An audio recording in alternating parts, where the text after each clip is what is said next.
Alright, sorry, I was doing some final checkups to make sure things are good. Just let me know if you guys hear me, and we'll get started here in a bit. Excuse me. Thank you, Daniel. Happy Easter to you as well. Kind of funny because I've always liked rabbits. I actually have a history with some pet rabbits. So in a way, Easter's always a fun holiday. It's kind of weird that it's at the end of March and it's not in April. That feels kind of weird for some reason. Well, I'll start off by saying hello, and how are you guys? I hope y'all are doing well. I've had a rather crazy week. I'll just be short about it. Sometimes, your work schedules can get a little wild, and yeah. But, it's all worth it in the end. Plus, Thursday for me was fun because here in Cincinnati, MLB opening day is a holiday. Absolute huge deal. And I got to go check out the parade and all that. And it is a lot of fun. Like, you have to be there just to be there. Since there's no other place that does it quite like Cincy. But anyway, so we will be doing 3 Sunday Night Lights mock races. They are not canon at all. They're just for fun. It's kind of like when you play the old EA NASCAR games and you race on those fancy tracks like Sawmill, Old Spice, Dockside, Devil's Canyon. Tracks like that, essentially. Excuse me. Corvette, how you doing, man? Good to see you again. Or essentially, sometimes even like tracks that don't exist yet, right? Because we just got done with 1997. And throughout the video, I will discuss what's coming ahead for this channel as well. Racing Infinity 24 is in production. And I have started on Sunday Night Lights Restart. And again, I'll get more into that here in just a little bit. I'll give it another minute or two for people to come join in on the stream. And with all that fun stuff. So, while people are still joining in, let's see. MF17, how you doing? Yeah, we were throwing this idea around. So, here's the lineup. So, the first race we do will be the IMSA Stock, the 1997 Stock GT Series. We will be running that race at Old Spice, the track made by Action Pack Tracks. Happy Easter to you too, MF17. And then we're going to do the Super Sportsman Series at Bristol Dirt. So we will go dirt racing with the Super Sportsman Series, and then we'll round things up. We'll finish things off with the Winston Cup Series, 1997 Winston Cup Series, at the I need to get the name of who made it. It's on Stunod. It just came out recently. It's this track, Colorado. It's the new Colorado Speedway track that somebody made. It looks really nice, so I'm definitely going to try that track out. And that's our lineup. That's what we're going to do tonight. So, as always, ask questions. Feel free to talk about anything. I'm open to talking about all things NASCAR, news, of course, the races this weekend at Richmond. I admit, I had an early bird shift. I had a lot of them this week. I was working like 4 a.m. to noon, and that's not like my normal thing. So I was so tired that I kind of fell asleep watching the race because I was just so tired. So I have caught up with it. I could tell what Joey Gase did is probably going to be a big meme. And I saw that Chandler Smith picked up the win. So who knows how many more wins he can get this year. I think he'll get quite a handful for sure. I need to check the final results real quick because I didn't see the full finishing order because I do want to see how Shane Van Gisbergen did because I'm not going to lie, I have been kind of cheering him on because it's just really cool to see what he's been doing. 15th. Okay, 15th's not too bad. 15th's not too bad. That's pretty solid. I tell you what, SVG's looking good. He looks good, especially on the ovals even. I think he's going to continue to get better, and he's going to surprise some people. I really do believe that. Okay, yeah, thanks, Jet. SVG finished 15th. That is, like I said, he's good. You know, that Chicago win was not a fluke. I've been really excited for him this season. Last week was a bummer. Obviously, he almost got the win, finished second, and then the track limits penalty caused him to get a 27th place finish. But, man, he and Allmendinger are going to put on shows at the road courses this year. Josh Williams, 12th. Oh, good. Yeah, I kind of hope he can pick things up a little bit. For sure. Anyway, with all that being said, let's go ahead and get the first race cooking here. I already have NR 2003 up. All three races will be ran at 20%. So, a little bit less than usual. Therefore, the stream doesn't take all night. And, yeah. Could Buescher get Ford's first win of the year in the Cup race tomorrow night? I like his chances. He won there last time we were there. That was the infamous Rick Allen call. He's from Prosper, Texas, which has a population of 30,000. I think Buescher for sure is a favorite. I know Ford has had kind of a iffy start, which is interesting because that was something that I remember we had discussed in the tweet up with Bob Pockrass's meetup before the 500 when I was down there. And we kind of talked about how will Chevy be at a disadvantage because Ford and Toyota have new bodies. So, and it's going to be interesting to see what Chevy does because the Camaro's being discontinued and where do they go? The Malibu? The Corvette? I don't know. But, what was the one thing I was going to add? I do think Buescher's a favorite for sure. It's been interesting. 2022, we saw the rise of Trackhouse. 2023 was pretty much the renaissance of RFK racing. So, who's going to do that in 2024? The two teams I see doing that are Spire and Legacy Motor Club. Give Legacy some time. I do think Jimmy is going to help turn things around with that program. They got two really good drivers. Two drivers that, if things start clicking, they can win races. Eric Jones, John Hunter Nemechek, two drivers with a lot of talent, at least in my opinion. And of course, Jimmy's running some races as well. But we'll see. We'll see, right? And Spire, they have speed. Their truck program has been phenomenal. In Cup, they have speed. Carson Hocevar, I know Zane Smith's had some rough luck. I think he'll turn it around. Carson Hocevar, man, he's going to surprise people. I really do think that. And Corey LaJoie's been showing good runs, too. I'll be honest with you. Josh Berry winning Rookie of the Year is not guaranteed, in my opinion anyway. Because I'm a little concerned about how SHR will do. They've had some decent results. Gregson put in some good finishes. Briscoe's been doing all right. Hard to tell, We're still very early in the season. Let's see. Will Bubba Wallace get first win since 2022? Toyota,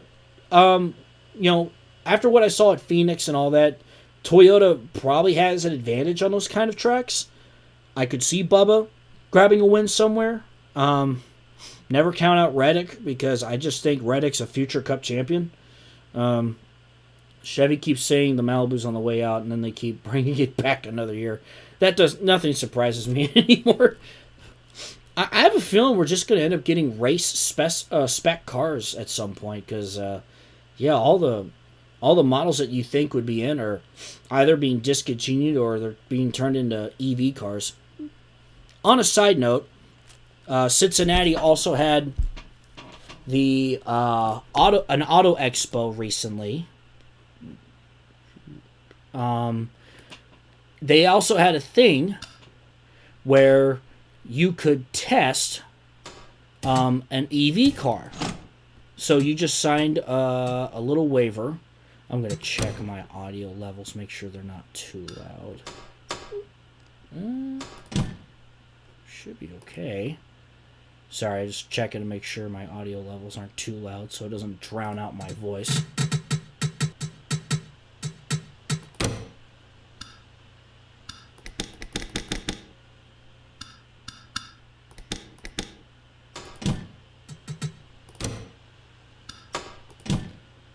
And I got to test drive. It was just a quick trip around the block, but I got to test drive the Mustang, the Mach-E Mustang. It's fascinating because I've also learned that it has like this one pedal feature. Like it's called one pedal drive. So, you know, if you let go of the gas pedal, you'll just kind of roll and then you press on the brake to stop. Well, if you let go of the gas pedal, it stops. There's an option to turn it off, but it threw me off. I was like, whoa, okay. I was not anticipating that. That's interesting. Drivers, to your cars. All right, just ran qualifying here. Wow, interesting. One of the part-time guys, Scott Sharp, winning the pole there. Jerry Nadeau, John Andretti, Willie T. Ribbs, Boris Said, Scott Brayton, P.J. Jones, Brian Simo, Larry Gunselman, and Dorsey Schroeder round out your top 10. That it's Sean Woodside, Tommy Kendall, Mark Simo, Jeff Krosnoff, Ron Fellows, Darren Brassfield, Robbie Gordon, Jeff Braben, Kat Teasdale, Giacomo Giacomo, Butch Letzinger, Toshio Suzuki, Bill Lester, and Jeff Davis. Tough qualifying run there for Bill Lester there. And I will say, I'm not giving anything away, but we do have begun planning for SNL 98. We got some really unique ideas, so stay tuned for that. All right. Well, let's get this first race underway, shall we? So once again, we are racing the 97 IMSA Stock GT Series. I'm going to save it in case the game decides to crash on me. Drivers, that's happened before. to your cars. All right, well, let's get rolling here. Yeah, so it's going to be the Stock GT Series at Old Spice. The old Drivers, start your engines. The old EA track, one of the old EA fantasy tracks. This was made by Action Pack Tracks. It looks amazing. I really love the work that APT put together a while back.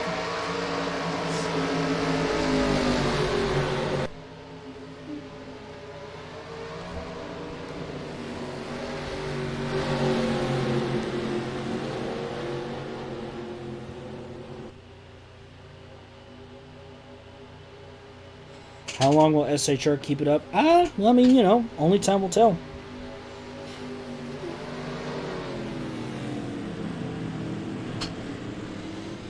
I've been working on a 2020 Ford Cup 2000 car set that includes Oldsmobile and Plymouth. Ooh, that's interesting. That's pretty cool. So a pair of Pontiacs, it's Sharp and Nadeau on the front row. Pace car goes down pit road, and we're set and ready to go. Tommy Kendall goes down pit road. I guess he looks like he's got a mechanical problem. The inaugural champion of the series, already with trouble. So he will have to start the race on pit road. That is quite a shame. All right, race one of our mock race trifecta. Here we go. Sharp and Nadeau lead the field of the green flag, and we're underway from Old Spice. Nadeau takes off with the lead. Very impressive start there, and Willie T. Ribbs trying to put Scott Sharp under pressure here. Willie T. Ribbs, of course, lost out on that tiebreaker for the 1997 championship over Jeff Brabham. That was a fun season for sure. So it looks like Sharp will clear for second. And it's Ribbs, John Andretti, and Scott Brayton. This was always a fun road course to race on in the old EA games. And Scott Brayton just sent it into John Andretti. Good Lord. I thought he was going to wreck Andretti for a second. That could have been bad. Absolutely went full send there.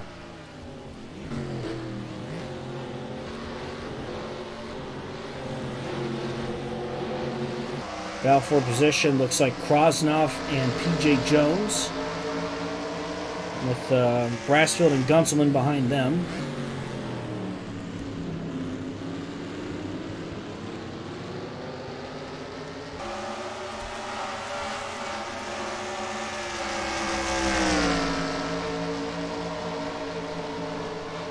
So the makes are Chevy, Ford, Dodge, Toyota, Pontiac, Oldsmobile, Mercury, and Plymouth. Oh, that's a pretty neat lineup.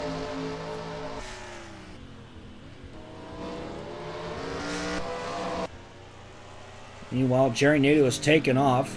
Tommy Kendall is back up on the track. Unfortunately, he had some sort of weird issue there at the start. It looks like he had a mechanical problem, and his team wanted to address that. On the bright side, he is not lapped, so if a caution comes out, he can at least catch back up with the field. And here's the rest of the field. You see Jeff Davis back there, as well as Kat Teasdale, Toshio Suzuki.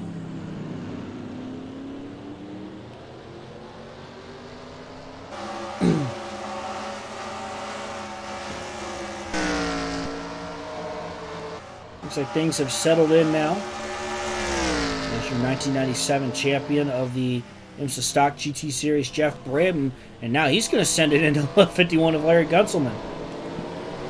That seems like a short track feel with that last corner before the start-finish line. A good opportunity to do a little bump and run. Perhaps that could be where the pass for the win is made. But he is, Jeff Brabham is now getting moved. That is Mark Simo, I believe, in that car, right? Yeah, Mark Simo. Got my cars mixed up for a moment. What is the TV contract setup for the Super Sportsman Series and IMSA Stock GT Series? I have thought about that, and I want to go into that at some point just for the lore of it. Just to add on to it, because I think that would be neat. But it's something that I think we'd have to think on a little bit more and see, hey, what makes the most sense. It would be rather neat, because I know when Neil Bonnet initially retired in real life, before he unfortunately lost his life, he was calling, he was broadcasting, he was calling races. As you see, Scott Brayton trying to make a move on John Andretti there for the 4th position. I think it would be kind of cool if, in the SNL timeline, if Neil Bonnet was actually calling the Super Sportsman races or was part of the broadcast crew, so therefore he can actually call, oh no, Willie T. Ribbs, he blew his engine! Oh no, that's heartbreak. First losing out on the championship of a tiebreaker, and now an expired motor here. His day is over for sure. That is just absolutely heartbreaking. What a shame. So yeah, Willie T. Ribbs blew his engine. His day is done. He was running up there in the top 3. As I was saying, I think it would be really neat in the SNL timeline if Neil Bonnet got to call his son winning the Super Sportsman Championship, David Bonnet, because that's what happened in '97 SNL. So, that would be really special, at least in my opinion. Man, what a shame for Willie T. Ribbs. Meanwhile, Jerry Nadeau is pulling away. Illinois has destroyed my evening, so I'm even more glad you're streaming tonight. Yeah, I'm guessing UConn is, let's see. Illinois tied the game at 23-23 towards the end of the first half. They went on a 30-0 run. Oh my god, UConn is definitely winning the championship. Oh my god. Well, to put things into perspective, I am a Louisville fan. The last 2 years have not been fun. I will say, this new coach, I like who they hired. I like who they got.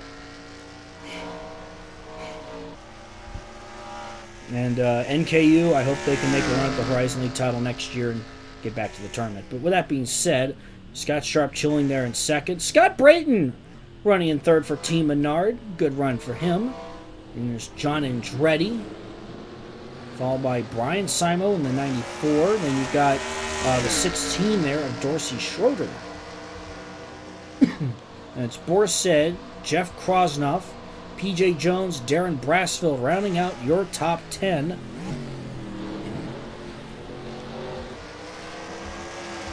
this is a spectator cam.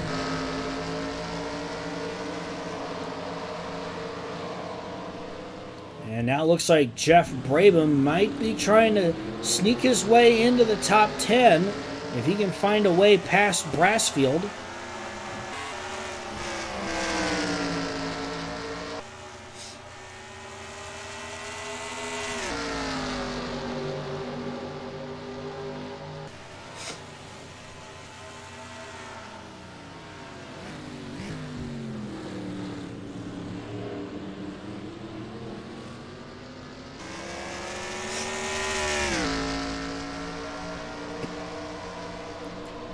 Bobby Allison Racing, well, I'm not going to give much away, but we have been discussing that, what happens as a result of something, there's a lot of questions involving that team, so can't really say a whole lot, but there's a lot of questions that definitely need to be answered.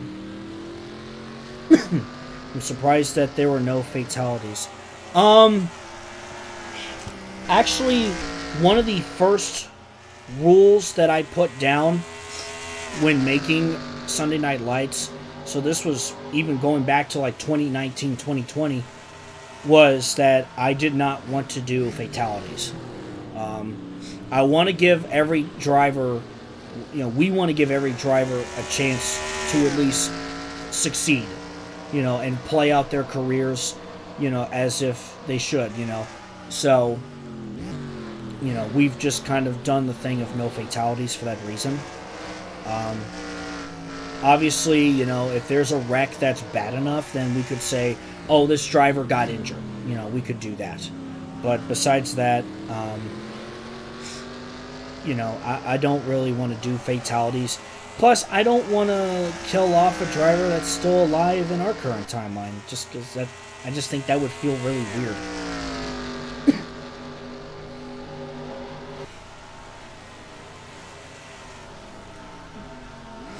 Plus, I want to be able to spread the love and beauty for racing, and why racing is so special and it's so unique, and it's something that everybody can enjoy. And if I were to display like fatalities in stuff like this, I feel like that could put a damper on things.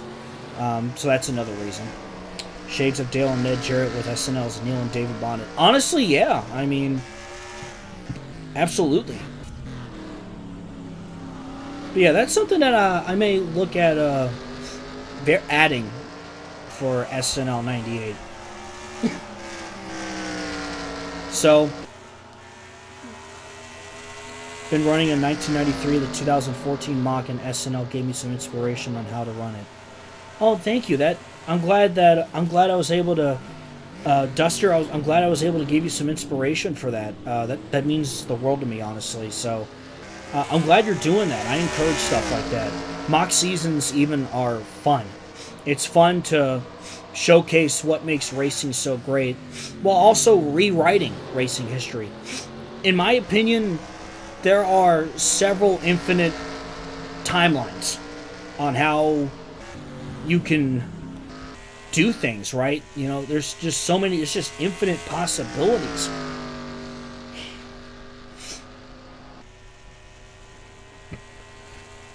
So, you know, I know there's a newer series out called Fork in the Road.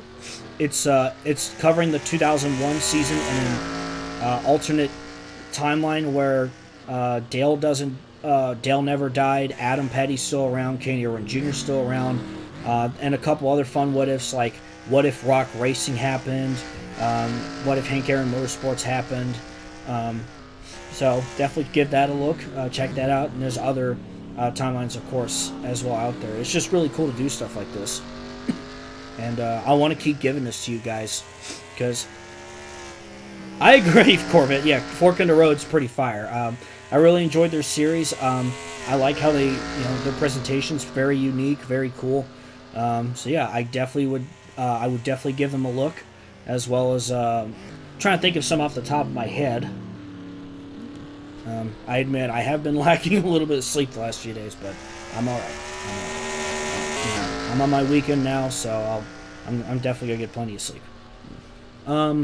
Let's see. So, bringing up past stuff. So, Sunday Night Lights Restart will be coming out this spring. I have began working on that.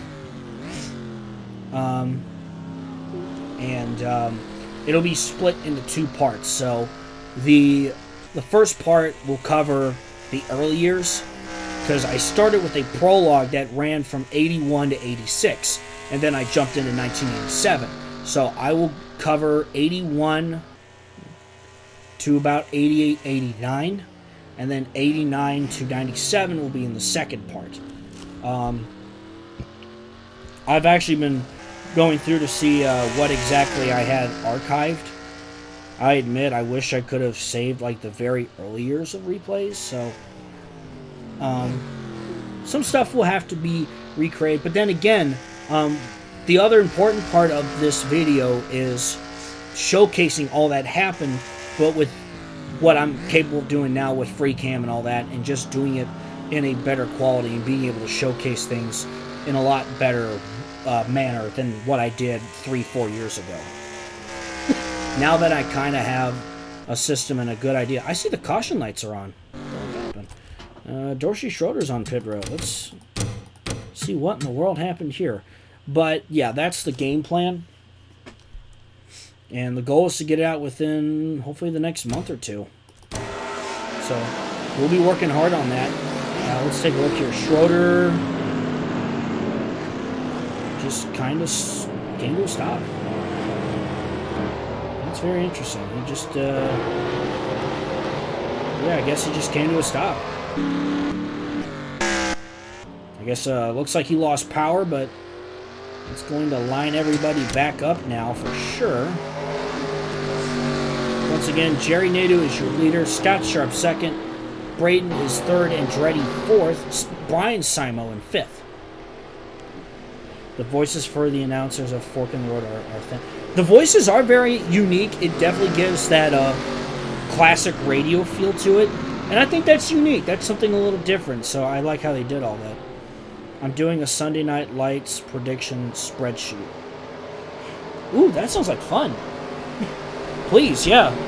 I would love to see what you all predict, what you guys think will happen. I think that's awesome. Of course, only we will know what will.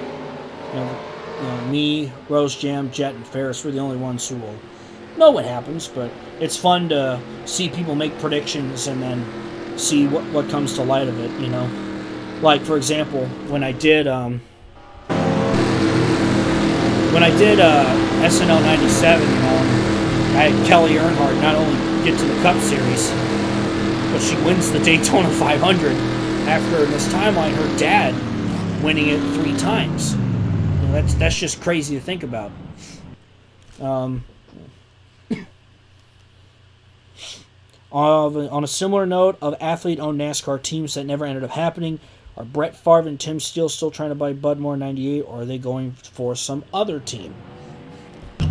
I will say we have talked about Brett Favre being involved in some way.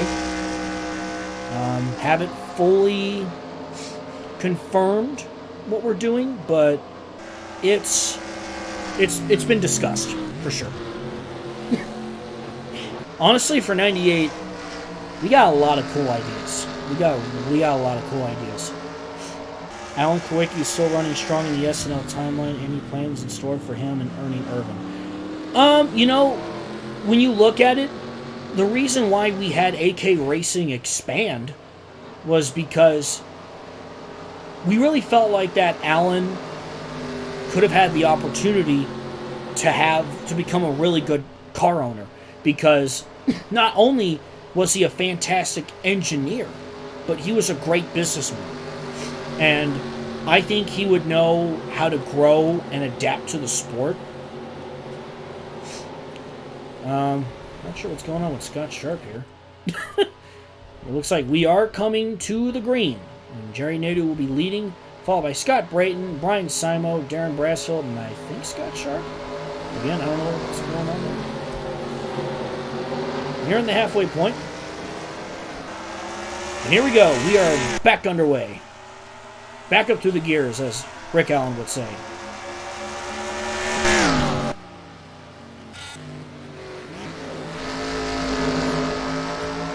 So, yeah, AK Racing, they look great in 97.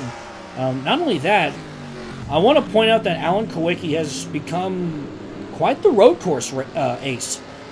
He's been really good on the road courses. So, that's something to keep an eye out for. But, I just really felt like that Alan Kawicki would have kept his team running. And at this point, in the later stages of his Cup career, he's kind of planning for the future. And he felt like, hey, we really think that this could be a good idea. The Duracell car is running off track like it's a Williams. Well, I would assume they brought a spare chassis, right? Right? They brought a spare chassis. Anyway, I love Forking the Roads videos. Yeah, me too. I know they just teased. They got something coming up too. I think they did a post like they're doing some NBC style graphics, so that's pretty cool. I'm looking forward to that. Nadeau still leading as we get to the halfway point for the 1998 season in Super Sportsman. Will Adam Petty run part-time? We are getting close to seeing Adam Petty debut in this timeline. We're getting very close, and we have discussed him as well, and we'll see where he winds up and everything. There's a lot of drivers that we need to discuss for sure, because we're getting towards that point, right? We're getting close to the dawn of the 21st century. We're getting close to, who else? And we're getting close to the young gun movement, right? We're about to see all these young drivers come up. There's a lot of them. They're coming,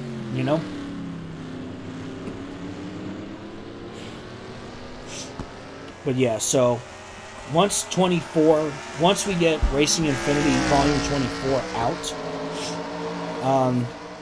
and I'll talk about Racing Infinity Volume 24 in a little bit, but we're going to go full on with SNL Restart, and we're going to get that video out. Again, we want to get that out within the next month or two, essentially. So therefore, we can showcase everything's caught up to speed in a more quality manner for you guys. And it makes a good refresher. It'll make a good refresher and go, oh yeah, this all happened. And then, oh yeah, this happened because of this. And that's what's fun about rewriting racing history is you kind of see the cause and effect in things. So it's like, okay, so A just happened.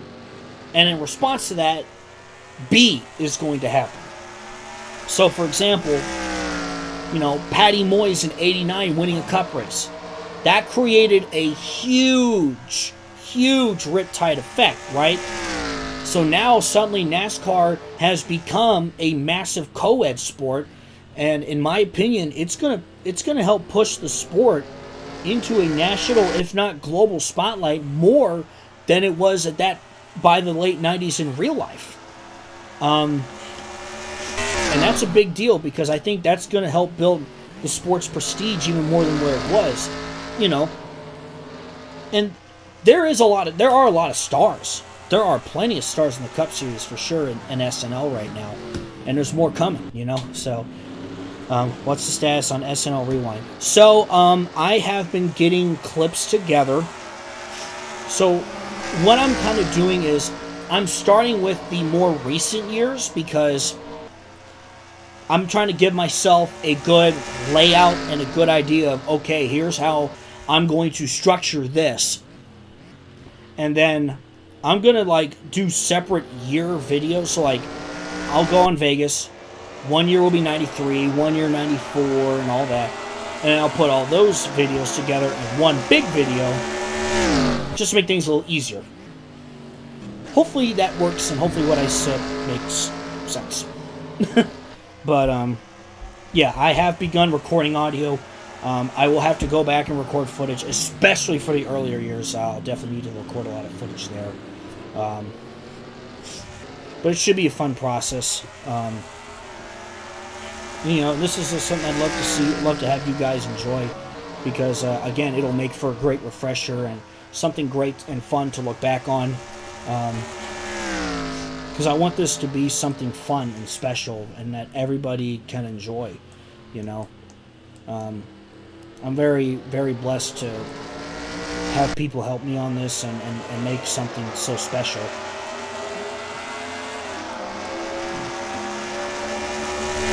So with that being said, that's kind of where we are right now. But yeah, we've kicked it off, you know. You know, we've done the opening kickoff and the game is underway. So, I guess, I say opening kickoff and the NFL just changed the kickoffs. So, we'll see how that goes. I have a theory crafted, an alternate universe where Mayfield goes to Travis Carter in 2002 with McDonald's, eventually merging into Yates, Ray Hall, Leonard, and Lanigan in 07. Oh, that's an interesting one, Ian. And like I said, there's so many possibilities. There's infinite possibilities. Whether it's just something you thought of on your own or it's an old rumor. There's just so many possibilities. And that's what's fun about all this. And that's why, you know, this game is 21 years old. And it's still relevant. You know, or at least it's still very popular in the community. And stuff like this is a great reason why. And I just think that's really cool. You know, again, I'll go all the way back to 2016 when I saw Griff Dog make What If Dylan Hart Was Still Alive, and then he made One More Spark, and that inspired me because I was like, man, I would love to do something like this. This would be a lot of fun. So that's basically what I did, and you know, I want to keep going. You know, I want to get to the 2020s. I want to see where this timeline looks. I want to see what NASCAR looks like, what the schedule looks like, what kind of stories are made. Because that's the other thing too, is building stories, you know? One story begins, one finishes, stuff like that. You know. Okay, I have to say it. I have to finish the story. Anyway, I'm hoping Cody Rhodes wins next week at WrestleMania. Please. With that being said, we got 26 laps complete here. Got about 15 laps to go. Nadeau's still leading, but Scott Braden and Jeff Brabham, they are on his tail. So it's certainly not over. Because Nadeau was getting away with it last time. This time, it's not so much. So if Braden or Brabham can build some kind of a run, I think they could give Jerry Nadeau a run for his money. So, with a divided ending, I've talked about it before. That series is shelved for now because I do want to focus on Sunday Night Lights, but also because I want to be able to paint motorsports in a good and positive light. And while it was an interesting concept and all that, it was kind of also an idea from another idea. So for now, a divided ending is shelved. Still, it was unique to work on and everything else, obviously. But that's kind of where things lie right now. No other game can do it, and our 2003 can do it. What ifs? I agree, 100%. I agree, 100%. Rusty Wallace is a 4-time champion in the SNL timeline, plus his younger brother Kenny Wallace is a Brickyard winner. Yeah, the Wallace family has a lot more credit to their name in this timeline, honestly. Rusty Wallace has kind of become the dominant driver of the 90s, you know? Dale Earnhardt's still good.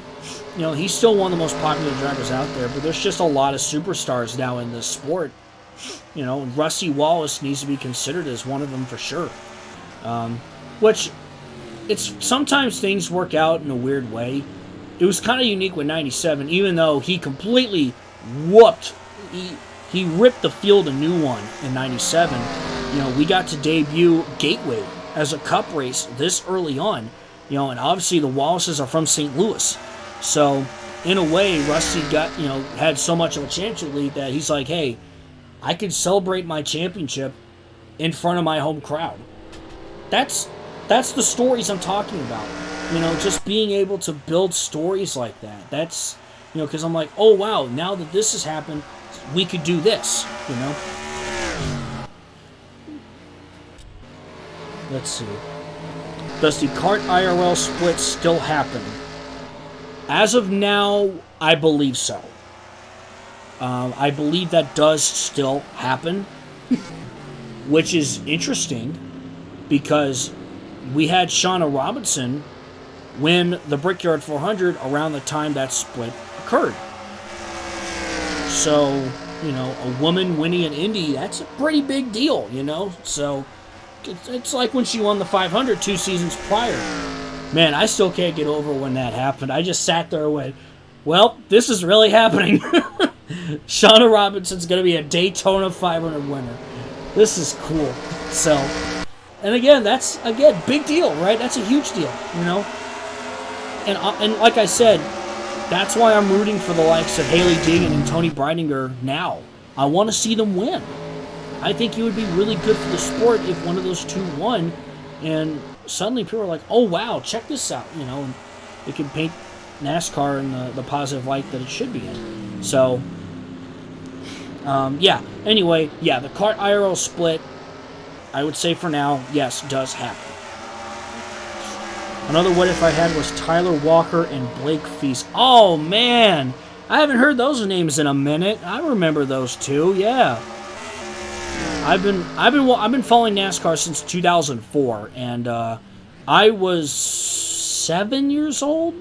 Yeah, because I'm 27 now. But I remember Tyler Walker and Blake Feast. I do remember them. I remember when I lived in Louisville as a kid, Louisville, Kentucky. The nearby Lowe's one time had like the 3 Lowe's cars. Like they had show cars. They had Jimmy's car. And we have, they had the 2 Busch cars for Blake Feast and I think Adrian Fernandez, I believe it was. And funny enough, on my nightstand to my left, there's a number 48 Lowe's sticker that I have on it. I got it from that event. That was back in like 2005. And I've only had to peel that sticker off once when it had to be repainted. So that sticker's still there, and it just kind of makes me think of that. So that's a really fun story to share. Alright, so we got about 8-9 laps to go here. But that's interesting. And the possibilities are endless in Sunday Night Lights. You never know. Maybe Tyler Walker and Blake Feast become Cup stars. You never know. So do you think we'll get a Racing Infinity where Johnson is sponsored by Rakuten and Clint Blair is sponsored by Audi? I don't know. Anything's possible, right? So, haven't really thought about that, but I know I have a lot of Racing Infinity ideas written down that we'd like to do. So yeah, I definitely have a lot written down.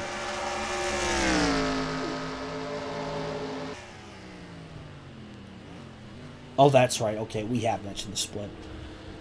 I do apologize. Sometimes I can be a little forgetful on things.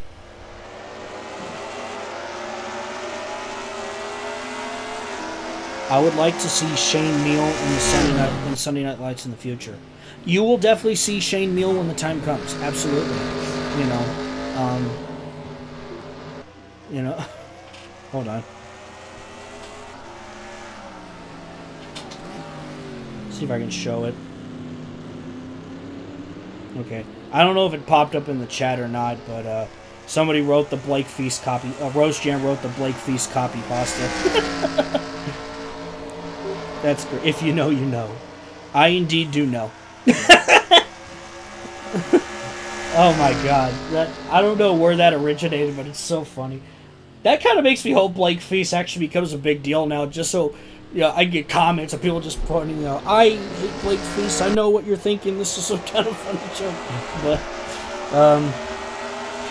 also in my theory, crafting Tyler Walker replaced Andy Houston, who replaced Elliott, while Jerry Nadeau ended up at Penske, Newman in a third car.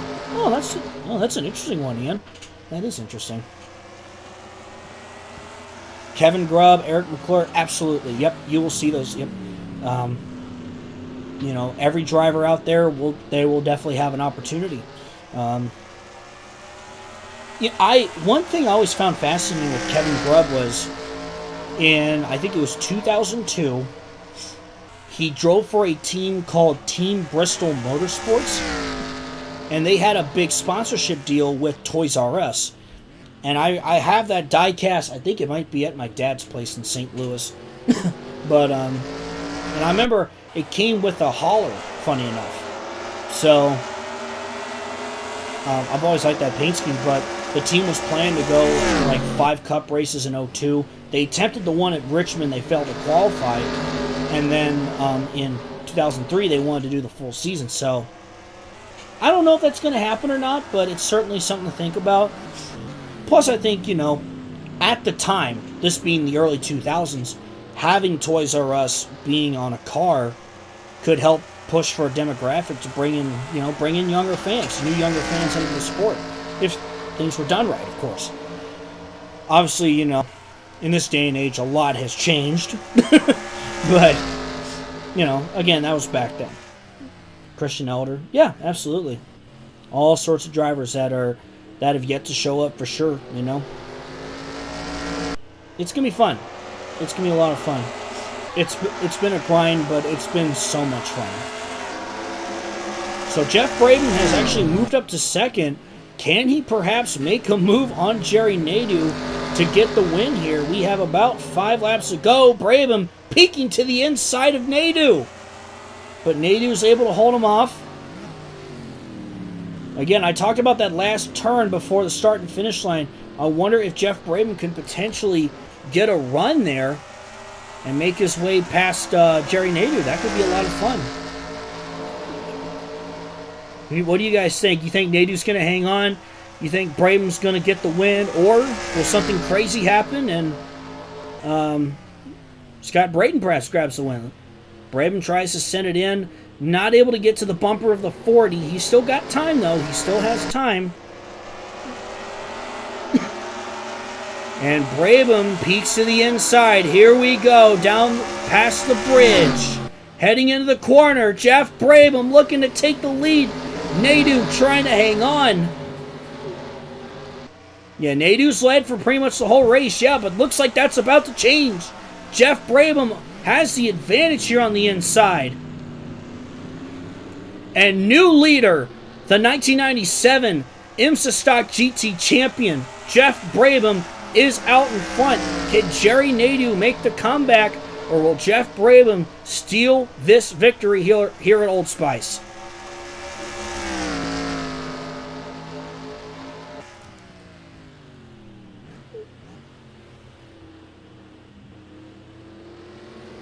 Earnhardt went to Yates while Irwin went to the 3. Yeah, I did a Racing Infinity on that, which was fun to do. And that's something that actually may be worth getting like multiple parts, is the whole what if Dale Earnhardt went to Yates, because I just think that's such an interesting thing, because I'm sure a lot of people were like, oh, I couldn't imagine Earnhardt in a Ford. Even though he drove one earlier on in his career, he drove for Bud Moore. But anyway,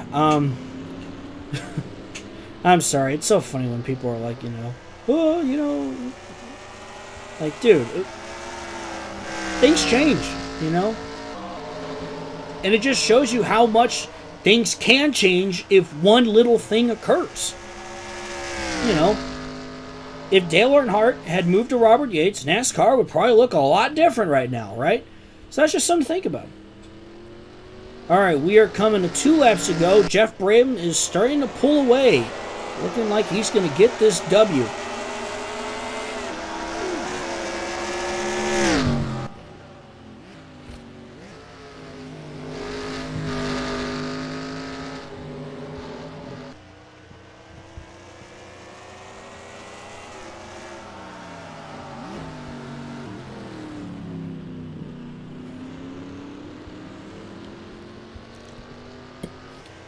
Oh, and by the way, just a reminder, guys, this exact car set is available on StuNod. Everything from SNL 97 is on StuNod. You can find the Super Sportsman Stock GT and Cup cars from Jets Racing Designs. And Busch Series and trucks will be from me. White flag in the air for Jeff Brabham. Again, making the pass for this win.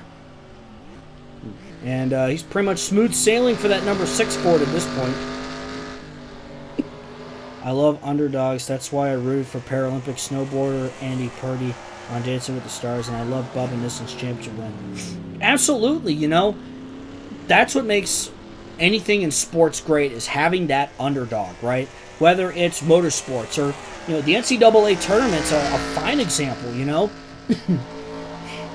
Because it's like, I think the SEC commissioner came out and said, you know, oh, you know, we need to stop giving these small schools an automatic bid. And then, you know, the SEC flopped and Kentucky lost to Oakland. Anyway, coming off the final corner, Jeff Brabham is going to win at Old Spice. Jerry Nadeau is second. Scott Brayton third. Fourth place, Bill Lester. Good comeback by Lester. He started way in the back. Brian Simo, John Andretti, Robbie Gordon, Ron Fellows, and Larry Gunzelman, your top 10. And that completes race 1 of 3 on the evening. Again, tough break for Willie T. Ribs there. But yeah, you know, Oakland beating Kentucky, which, as a Louisville fan, I applaud. And as an NKU alumni, even though Oakland's considered a rival of Northern Kentucky, I was actually happy for Oakland because they got to... it's a win for the Horizon League, right? So that's a big win for that conference. So, you know, I was like, you know what? They won the Horizon League. I'm cheering for them. Why not? So yeah, that was really cool to see Oakland pull that off. And in recent years, you saw Loyola Chicago, you saw St. Peter's, Oral Roberts. There's just plenty of examples. Last year, Fairleigh Dickinson becoming the second 16 seed to win in the NCAA tournament. But anyway, the Big South is the only small conference in America. Wonder why you say that. No, we stand the Horizon League in this household. If Earnhardt was to actually go to Yates, it would have been made more sense after 92. Yeah, I mean, you start to think, because Yates was so powerful in the late 90s. You know, you would think, does Dale win number 8? You know, that would have been something. You should do a Racing Infinity on Jeff Gordon going to Bill Davis Racing. You know, that's certainly an idea. Even though it's been done in SNL, it's certainly still an idea, for sure. Ricky Hendrick is a definite driver. Yeah, absolutely. You know, we'll definitely see Ricky Hendrick at some point.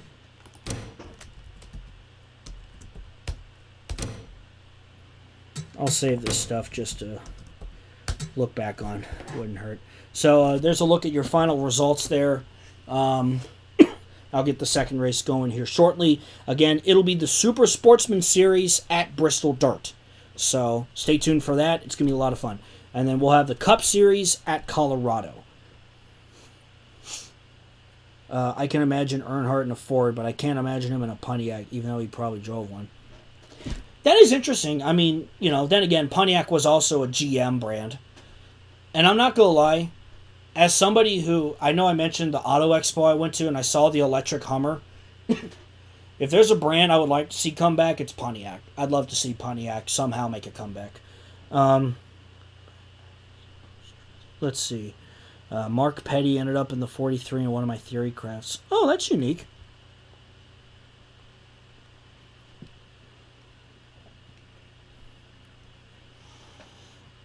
I love picking a year, then changing a few things here and there and seeing what ends up happening. Exactly, yeah. I mean, it starts with that. It starts with one thing. I don't know why. It does. I'm sorry. I'm a big Linkin Park fan. I probably shouldn't quote songs enough. I don't want to get copyright. But yeah, it starts with a year, right? And then you just kind of build off of that. You know, like, okay, here's what happens in year 1. Here's what changes for year 2. And then here's what changes for year 3. And so on and so forth. That's the beauty of it. That's really fun. So yeah, that's a great idea, Ian, for sure. My Pittsburgh Pirates are 3-0 and first in the NL Central. Ah, you're a Pirates fan? Well, I gotta say, I am a Cincinnati Reds fan. I know at the start of the stream I was talking about opening day. Oh my goodness. I was looking for my phone and I realized it's right here in front of me. That is embarrassing. Yeah, I need to check to see how they did today. Because they had a great game on Thursday with opening day. Oh, man, they lost 7-6. Oh, man, what happened? Oh, that's why Washington, Washington in the ninth inning, we gave up 3 runs. That bullpen, man. That bullpen. That's the one thing that worries me with the Reds is that bullpen. So, but still, it's early in the season. What can you say? It's only game 2. Let's see.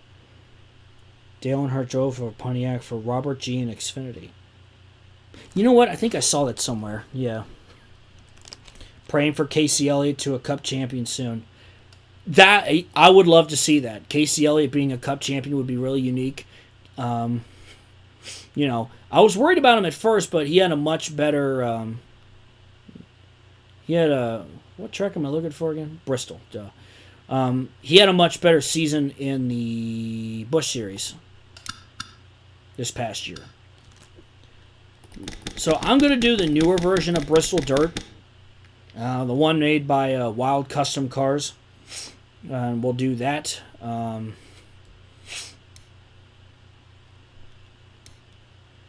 yeah, this is the dirt race. Should I do...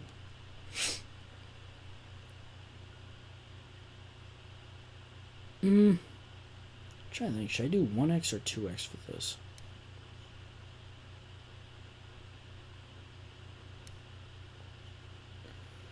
Just because it's the dirt race, I think I'll do the 1x. So we'll do 50 laps. DEI fielded Pontiacs for a short while in Busch. I think you're right on that, yeah.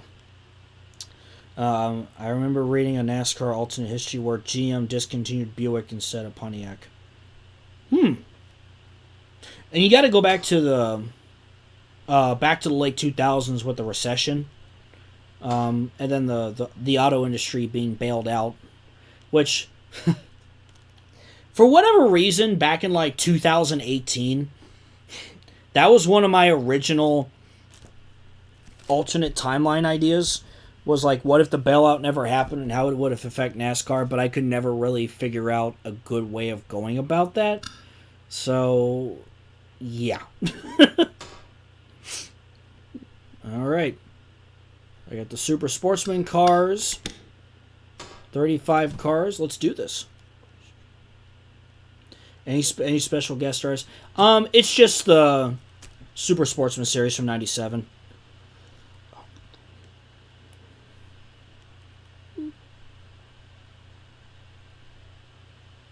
I still love floating ideas and figuring out how things work, though. Yeah, I mean, it's as easy as just grabbing a like a spreadsheet or a Google Doc, and you just kind of write down a bunch of things, or you should make this 25%. You know what? That's not a bad idea. That's not a bad idea. I can do that. Should I do 1 or 2x, you think? When it comes to pit stop frequency, let me know, chat. At the end of the SNL video, we saw 3 cars. Yep, yes, you did. Yep, with the new Ford Taurus. Yep, you will be seeing that in action for 1998. What gave you the idea of Moroso being with RCR?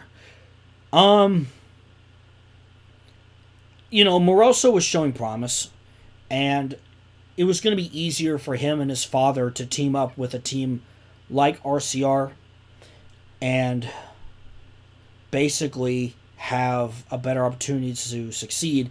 And, even though at the time, now it's basically RCR, but Moroso Racing was practically a third RCR car, and it really, do 2X? Okay. I was thinking 2X, just in case, we don't have guys running out of fuel with 2 laps to go and whatever. That's more like real super sportsmen. That's fair. All right. 63 laps on the dirt.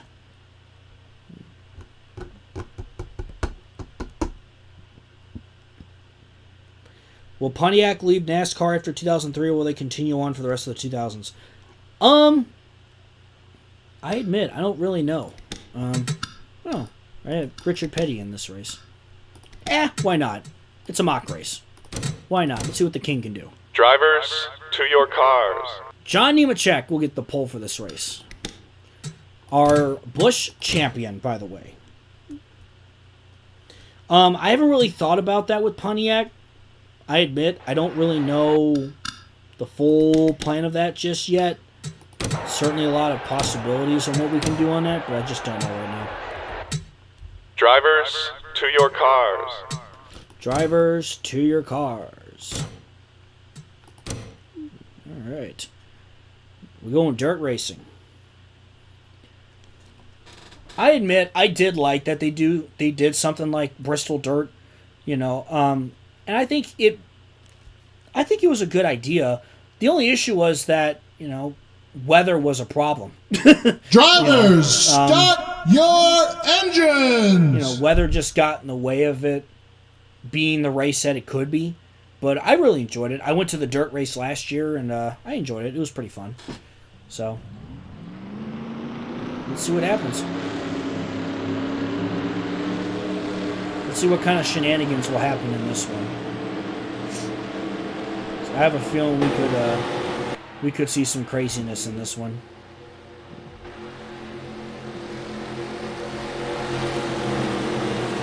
Well, the AI's cooperating, getting back out on the track. That's a good sign.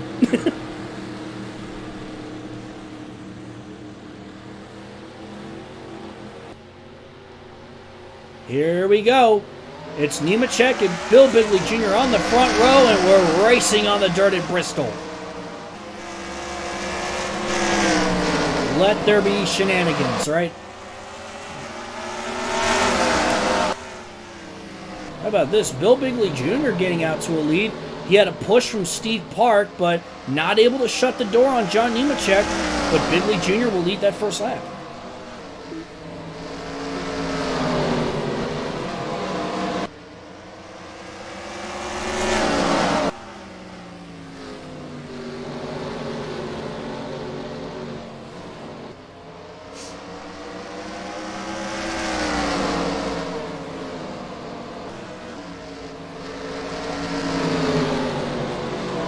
They're just about going 3 wide for the lead here. Steve Park trying to join in on that party. John Nemechek, the Busch Series champion, diving down to the inside. He's going to be one to watch for 98 for sure. He scores the Busch championship, not even getting his first career win, right? So, now we got to see, can he get some wins under his belt? Can he build off of what he did in 97? Consistency, his consistency won the championship.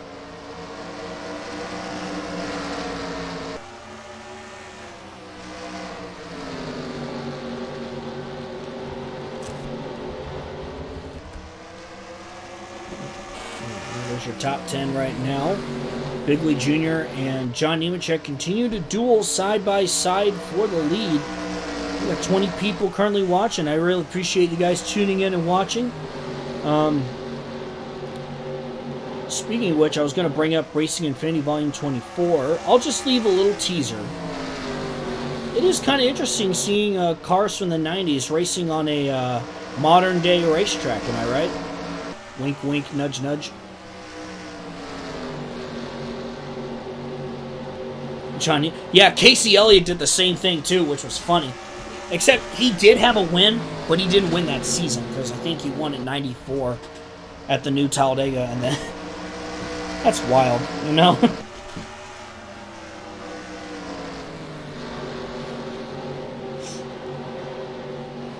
And that's what's fun, you know. I just sit back and, you know, we figure out the ratings and everything for the cars, and then we sit back and let the races run and see what happens, you know. That's also what makes it fun. It's just because, you know, anything can happen, right? We've had some upset winners. We've had some different stars rise up than in real life, for sure. You know, we had guys like Eddie Bierschwell and Dick Trickle winning a Daytona 500 and all that. So Bill Bigley Jr. and John Nemechek have not given up an inch. We're already 10 laps in. Gosh, I almost feel like they're pack racing.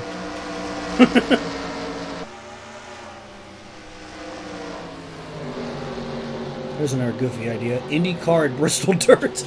Oh, that sounds like a mess. I don't know why I thought that. Steve Park, I see Ron Barfield Jr. entering the equation. David Bonnet.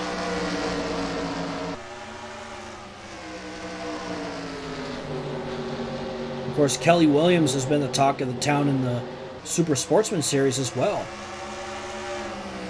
She's definitely going to go full... I mean, she's got a... Well, how do I say this?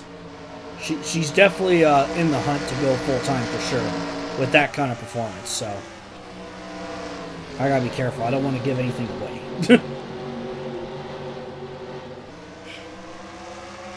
Here's an idea for future years in SNL. What if some Monster Jam drivers attempt NASCAR races? That is interesting because I saw an interview.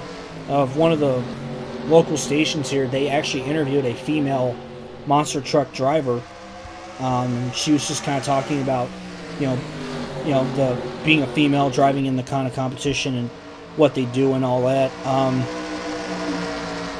Trying to remember, what was her name? Hold on, let me look it up because I think I can look it up.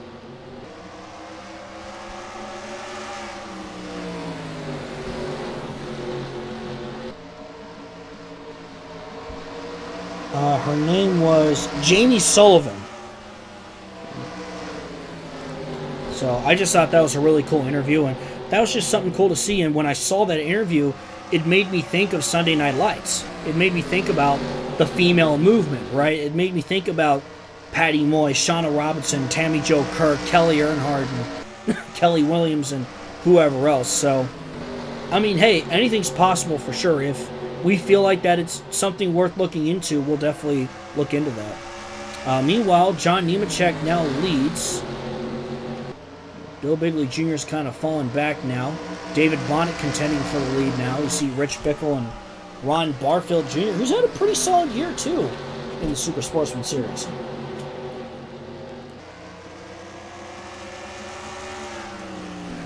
I also see Bobby Gearhart up there as well.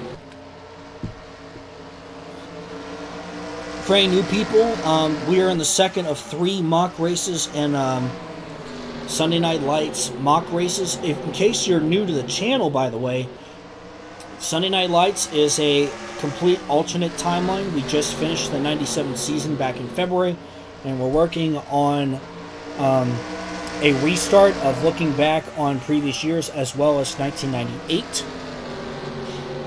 And if you're new, welcome aboard.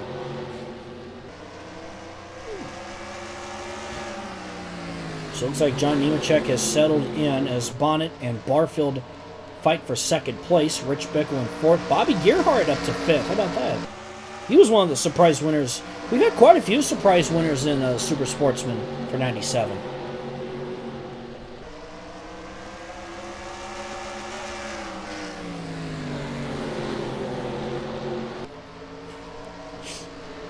It's crazy to think that we've done 16 seasons of this. That is insane. That we've done 16 seasons of this. And I want to keep going, you know? Like I said, I want to get to the 2020s and all that, you know, and see what all happens.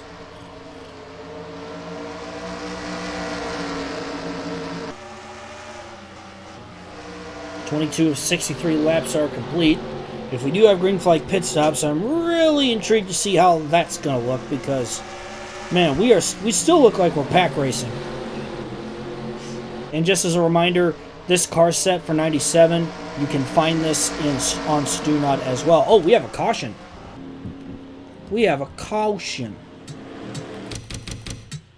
All right, what in the world happened here?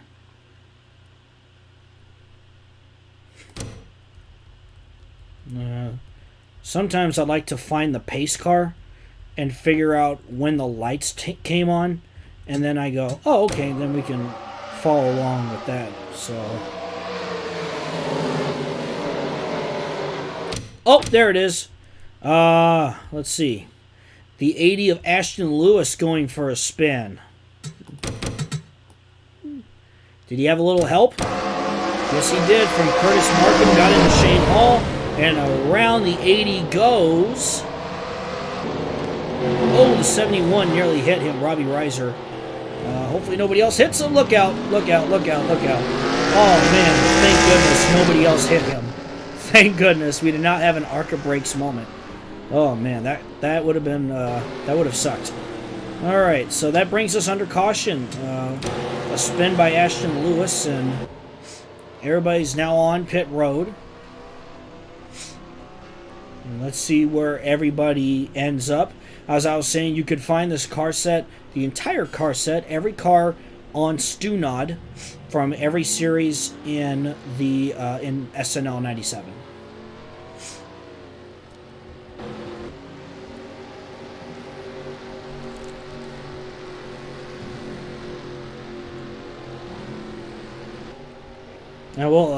And again, I hope you guys have a wonderful Easter weekend, and I hope you guys, if you guys have any plans, feel free to comment what they are.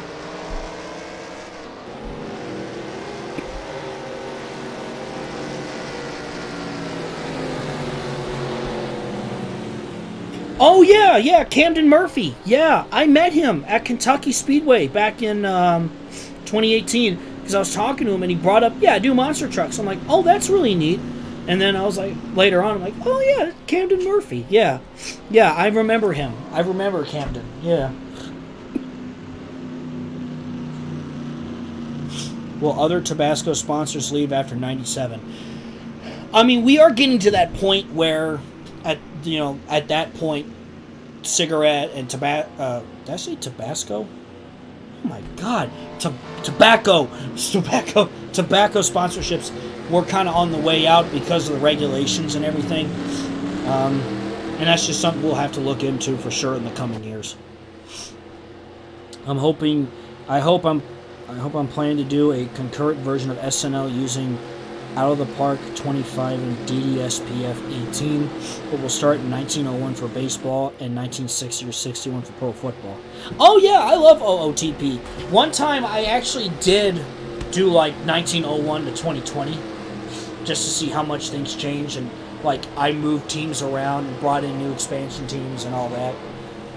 That's fun. That stuff's definitely fun.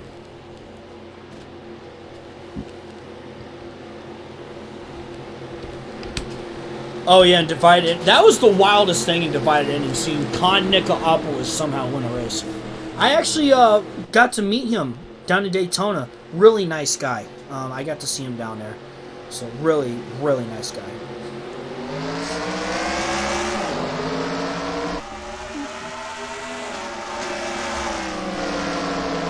Now that he's retired, happy that you gave Lake Speed a better career than in real life. Yeah, Lake Speed, you know what? He did pretty solid. He had some good years. He got some wins. He was in a decline at this point, but yeah, I mean, that was really cool to do. You know, the guy that beat Ayrton Senna in a World Karting Championship, right? All right. David Bonnet is your leader, getting close to the halfway point. Barfield is second, followed by John Nemechek, Rich Bickle, and Bobby Gerhardt. speaking of Tabasco, will a 35-car race... Give me a second here. There's a decent chance. I'll leave it as that. Still trying to work out trying to work out everything, but there's an opportunity for sure. I have played with a game called Football Mogul, and I've done something like where I would start in like the 70s or like, you know, and I'll do fun things like, what if the Cardinals stayed in St. Louis or stuff like that. I tried to do one where like the old USFL merged in with the NFL. Just weird things like that. Oh, I see caution lights. We have another, we have trouble. We have problems. I see heavy damage on the 24 machine of Rick Baldwin. Ooh, wow, we had a pile up. What's the best camera angle for this? Oh, he just lost it. Took out Mario Gosselin in the process, and here they come piling in. Jeff Purvis, Robbie Crouch, Ashton Lewis again, J.D. McDuffie. Man. Ashton Lewis has had a rough night here in Bristol. Part of 2 cautions now. Oh, this might be a good angle from up high. Yeah, it looked like Baldwin just lost it. Gosselin got loose, nowhere to go. Purvis, nowhere to go. Crouch, same deal. Lewis, they all just kind of piled in. I see Randy Porter also. They all just kind of piled in there.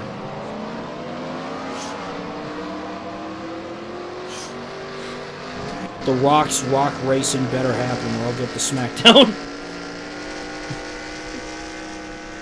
Hey, man, I don't appreciate what he did to Cody, man. This past Monday, I don't appreciate it. I'm on the Cody Rhodes train. I want to see him finish the story. But anyway, yeah, Rock Racing would have been really cool. And now that, you know, he has the name now, he owns the name The Rock now. Because that was the issue why Rock Racing didn't happen back then, was because WWF, or now it's the WWE, owned that name. And big bad Vince McMahon said, you know, you can't use that name's likeliness, or whatever. So, but it would be cool to see if maybe he looks into that. It was cool to see him. I didn't get to see him down in Daytona, but when I was at the big tweet up, Jeff Gluck and Bob Pockris, they were all talking about The Rock being there. And The Rock really seemed to have a good time. He really seemed to have a really good time in Daytona, which is awesome. I love seeing stuff like that. You know, Pitbull said he'll do a concert at next year's 500, which is great. It was cool to see DJ Khaled there. Getting those kind of people at NASCAR races, that's good. That's a good thing. Kelly Earnhardt winning the 97 500 is my SNL surprise winner. Yeah, again, I was running that race, and I was sitting there going, you're joking, right? This game is self-aware. This game knows what I'm doing. This game's like, I'm going to have the opportunity to do the funniest thing ever, and Kelly Earnhardt's going to win a Daytona 500. Good Vince impression. Yeah, I mean, all the stuff that came out about him, obviously, I hate to say it, but as someone who's gotten back in the WWE, used to watch it years ago, you know, it doesn't surprise me. But yeah. Anyway. Speaking of which, does anybody remember the John Cena Gillette Young Guns commercial? Where they all just like, John Cena was like, now you guys taught me how to race, I'm going to teach you guys how to wrestle. And like, you know, Carl Edwards, Denny Hamlin, Ryan Newman, Casey Kane were all taking shots at Cena. And then like, Newman jumps and puts Cena through a table. You know, Newman! God, I love that so much. Redacted impression. Yeah, there you go. Thank you, Rose Jim. But yeah, in general, I always loved those Young Guns commercials back then. Yeah, Newman! Yeah, that other one when he shaved the number 12 on everybody's beard. He's like, oh, Newman! I think it was Jimmy just going, Newman! And then at the end of the commercial, Junior just puts his shoulder around him. How you doing, buddy? Doing good, looking good. And behind Newman's head is a big 8 on the back of it. God, so those commercials back then were amazing, man. There was another one. It was a Domino's commercial that Dale Jr. and Michael Waltrip did. It was a Domino's commercial. And I got an order for Mr. NASCAR. That's me. Oh, well, mine's for the Emperor of NASCAR. Mine's for the King of NASCAR. And they keep going on and on while the crew members just walk up, take the pizza, and leave. And they keep going on and Michael Waltrip just goes, El Presidente de NASCAR. And Junior just ends it with, King Daddy! God, those commercials were wild. Especially those Nextel ones, man. Those Nextel ones were wild. Like Jeremy Mayfield telling the back to holler up into Tony Stewart's car. Keep going. Yep, you're good. Keep going. King Daddy, exactly. I wonder what the SNL version of those commercials would be. Oh man, you know what? That would be cool to do. I tried to do it earlier on. It was very simple and basic. Like I tried to do a Gatorade one with Ricky Rudd. Oh man, another caution. Cautions breed cautions. Let's see what happened this time. Oh, I see a Buckshot Jones. Buckshot Jones with some problems. Let's see what happened. Did he just lose it? Yep. He lost it. Oh, we had a pile up. Maybe Buckshot was trying to slam the brakes and lost it. Oh man, what in the world happened here? But that would be fun to think about. Like what would commercials look like? I think Alan Kowicki would make some really funny Hooters commercials. I really think he would have. Because I think he's that kind of guy. He'd be willing to do that. Alright, let's take a look at this caution really quick. So, Blaze Alexander lost it. Bill Bigley lost it. And then Mario Goslin, 2 for 3 on cautions. McDuffie, 2 for 3 on cautions. Richard Petty. Oh, Bobby Gerhart nearly hit the water barrels. That would have been bad. Anyway, yeah, that is your next caution of the day.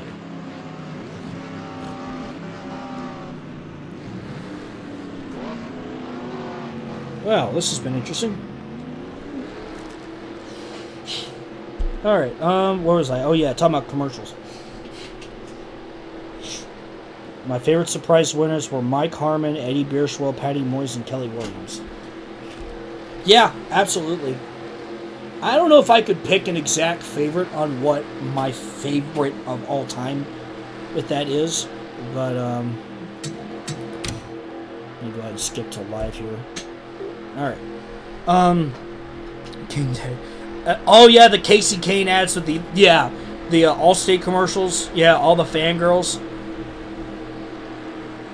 I mean, I remember as a kid, man, I went to races and they would announce Casey Kane's name. I'd hear all the ladies go, "Oh, Casey!" You know, he was a ladies' man. I feel like Ryan Blaney is probably the equivalent of that today. Well, at least I think he can be.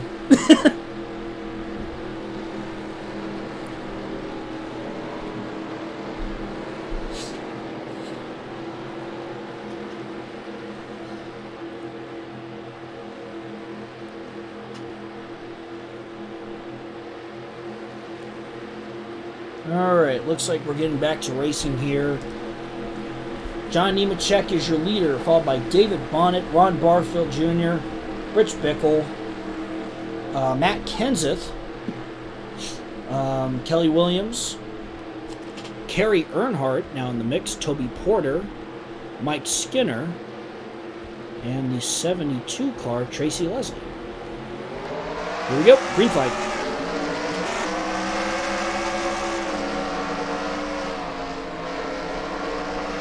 By the way, I do apologize if there is a little bit of lagging going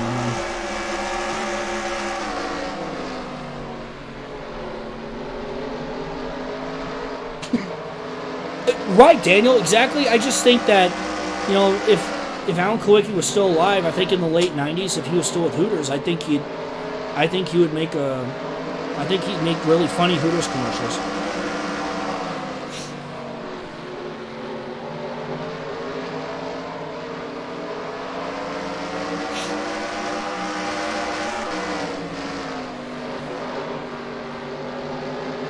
John Nemechek trying to clear the lap traffic now. David Bonnet also clears some lap traffic. Can he get a shot at the lead here?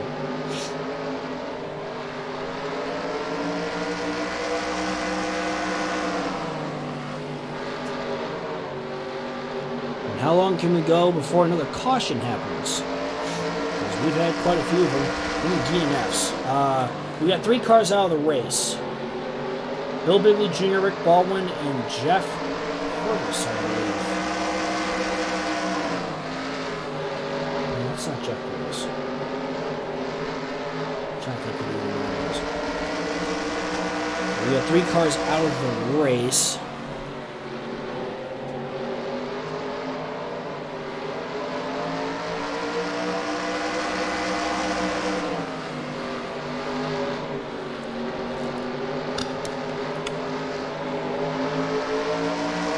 Oh, there was Jeff Purvis. What am I thinking? Yeah, duh. Right, because Preston's the 4. Ugh. Long week. Anyway. Battle for the lead. Can David Bonnet get his way up there? Nemechek doing a good job with that outside line for sure. A Clifford and Davey PepsiCo taste test ad would be funny. I could see them doing that. I could see them doing like during the 90s in this timeline, I could see them doing some Pepsi commercials and Mountain Dew commercials.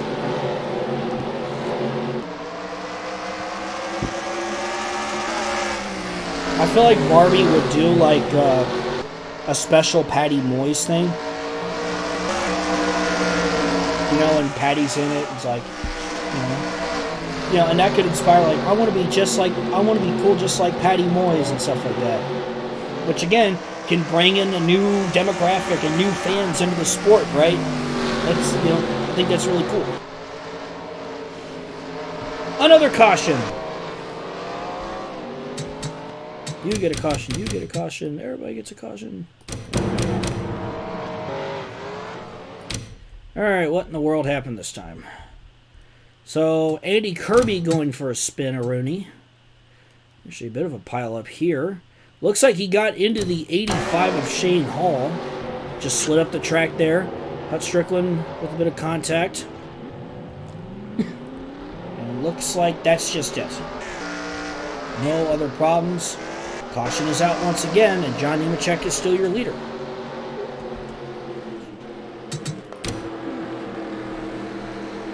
I'm waiting for the sudden Kelly Williams search for the win. I'm waiting for it too, honestly, Jet. I'm waiting for it too. Bill and Casey. Yeah, Bill and Casey would probably do commercials too. Whether it's Super 8 or maybe a Ford commercial, I feel like they do something.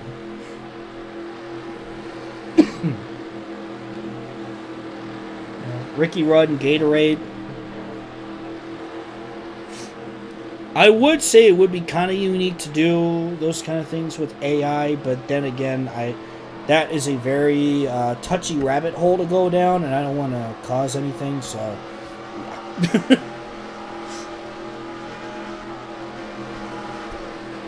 There are some cases where AI is used for funny stuff, like hearing SpongeBob saying System of a Down or something like that. I gotta admit. But anyway, yeah. Man, now I'm getting all these cool ideas. I appreciate it, guys. This is cool.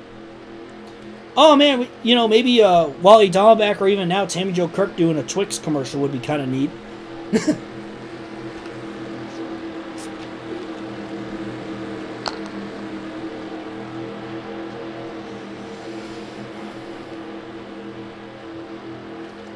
Maybe do the Twix yard as part of a commercial, right?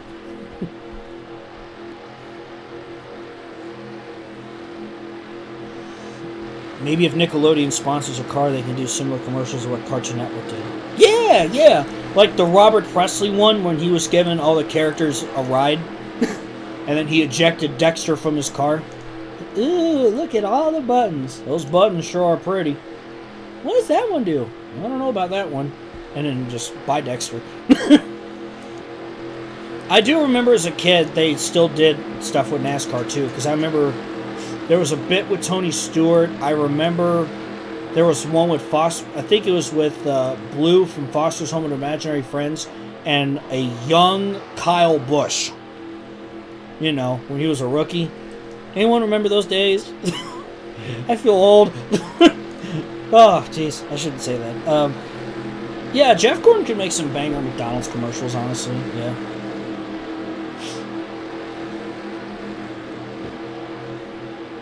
Let me see. What else? I have Jeff Burton in the Cartoon Network car, so in this timeline, he's probably the one giving the characters rides.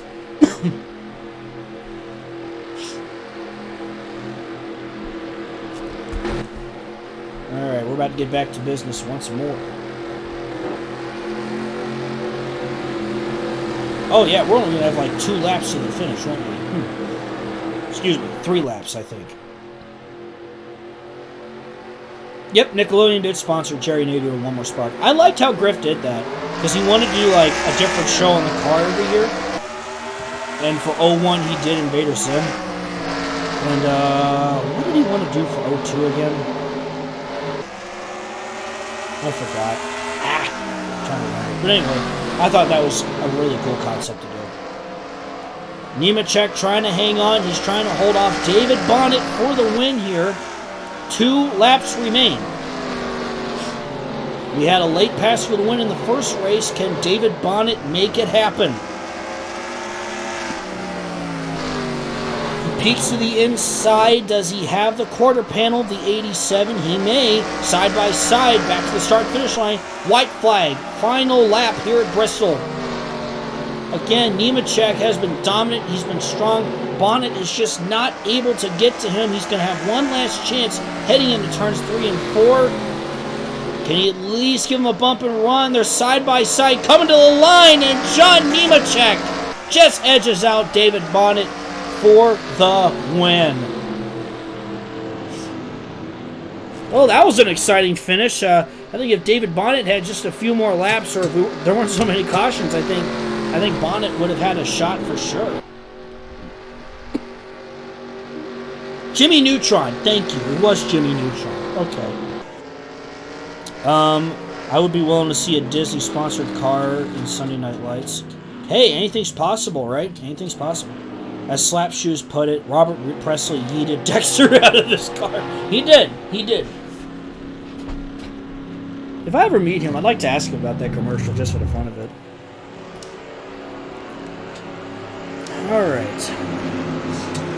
There are your final results.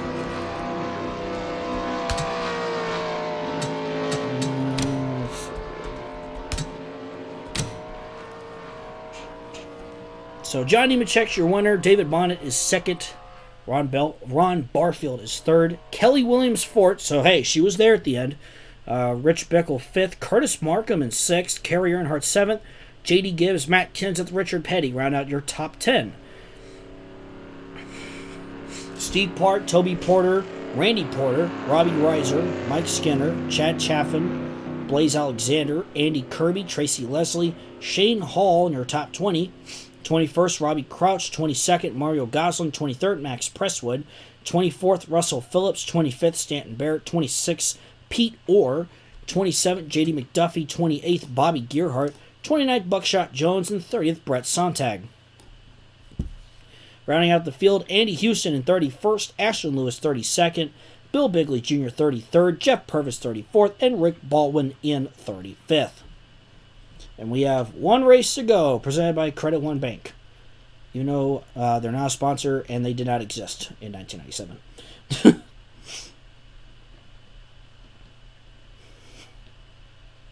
Honestly, through One More Spark, that's how I learned about the Tim Steele, Brett Favre thing, Casey Elliott, and even Chicago Motor Speedway. Because I was like, there was a Chicago Motor Speedway? So I had to look all that up. That was really cool. I was like, oh, that's really interesting. Yeah, that's your final results there from Bristol. A wild one. John Nemechek just managed to beat David Bonnet to the line for the W. So we've had the champions, actually, yeah. The IMSA Stock champion win that race, and now we had the Busch champion win the Super Sportsman race. So will Rusty Wallace win the next one? We'll find out.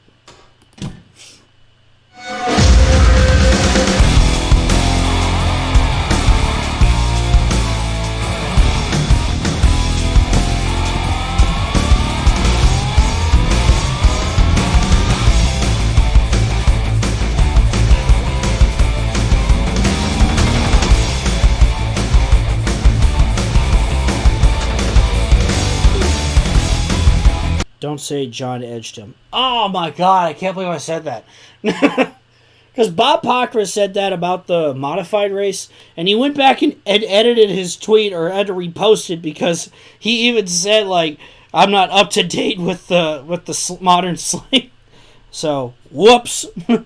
So yeah, John Nemechek managed to beat Bonnet to the line to win the race. Jack Kirby.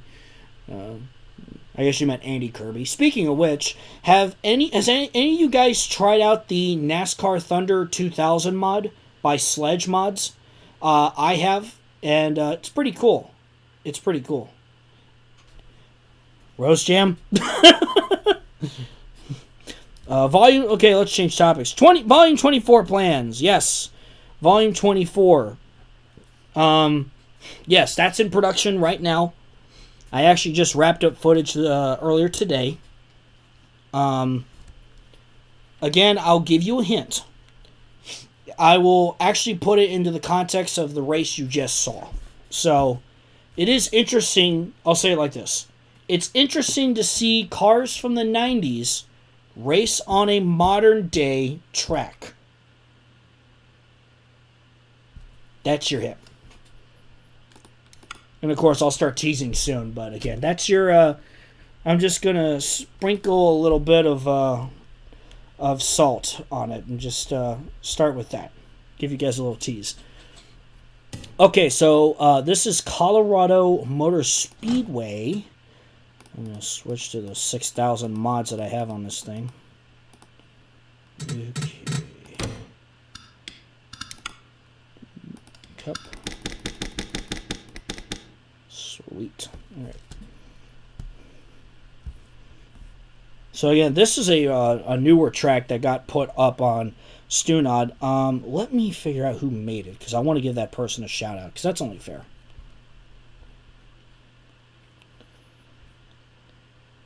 Let's see. It's STEVN. So Steven, I'm guessing. It's he made this of Colorado Motor Speedway. This is the first time I've tried this track out. So, yeah, I've seen the pictures though. It looks really, really, really nice. So yeah, it's up on Stunod if you guys ever want to see it. It's a it's a 0.68 mile high banked short track. Ooh, this could be a fun race. So I got the 1997 Cup Series cars here. Yeah, should be good. Let's see.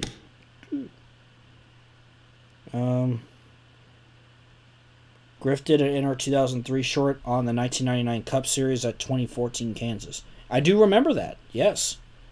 And I will say, you know, when you say, you know, you're hot, you're cold, you're getting pretty warm on what we're planning.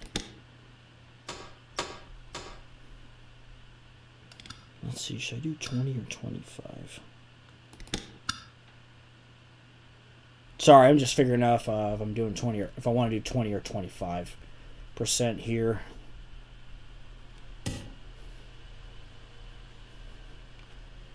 I may do 20%. Should be okay.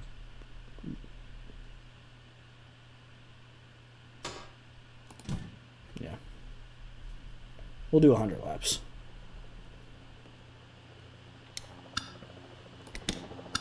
Wow, this looks really nice.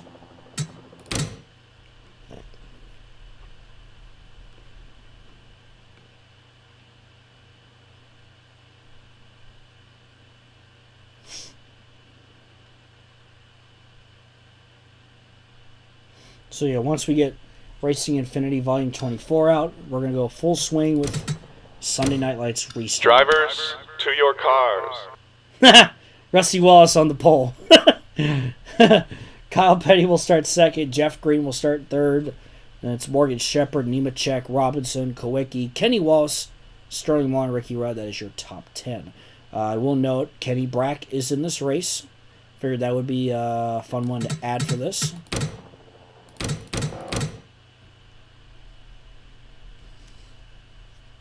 Oh, man.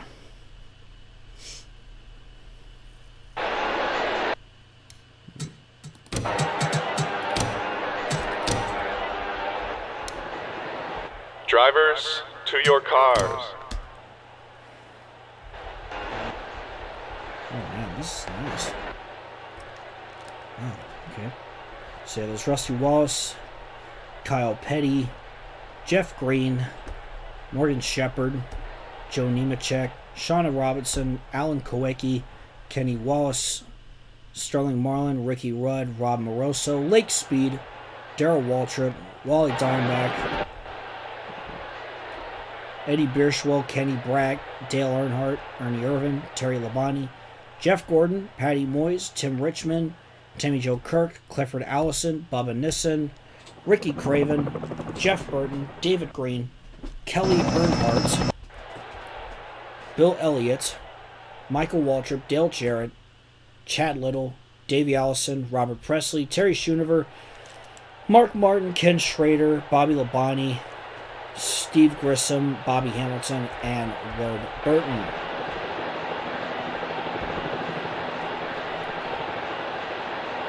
I wonder who helps with those. Yes, Jet did help with these cars. These are very nice cars. It does kind of make me think of Pikes Peak a little bit, yeah. That's a good point. Like I said, I've never done this track before, so this one should be fun, honestly. I'm looking forward to it.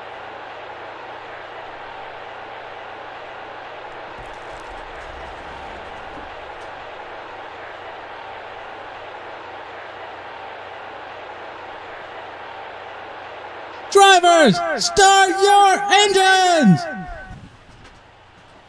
Alright, you heard the command. Fire the engines. And this is race number 3 of 3 in our mock race trifecta.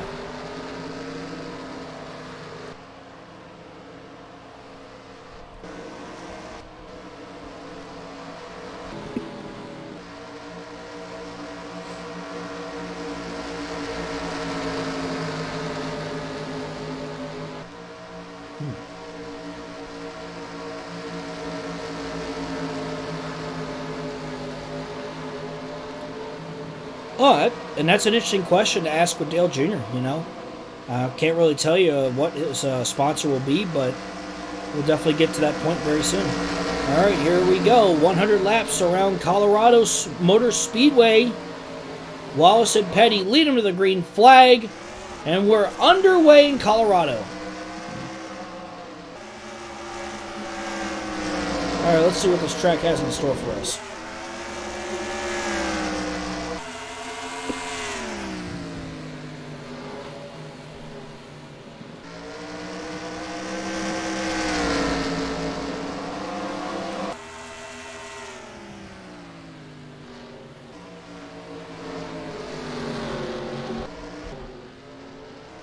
A little spectator view of what it looks like.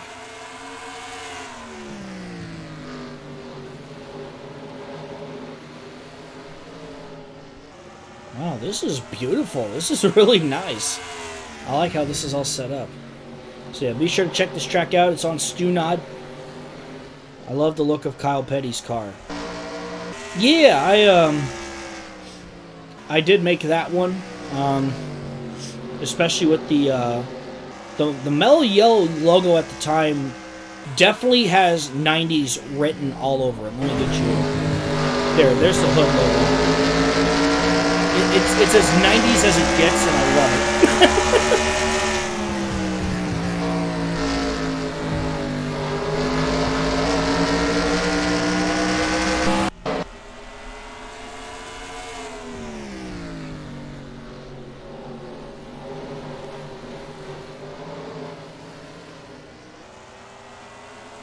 Somebody better throw their rear-ended Rusty so they have a chance. Right? Yeah. Caution, already. Oh, trouble. It's Dale Jarrett, who had a renaissance year in the Busch Series. Oh, no. Davey Allison got into him. Yeah, this was around 30th place, and yeah, Davey just got into the left rear of Dale Jarrett. Ken Schrader with some contact. Scatter.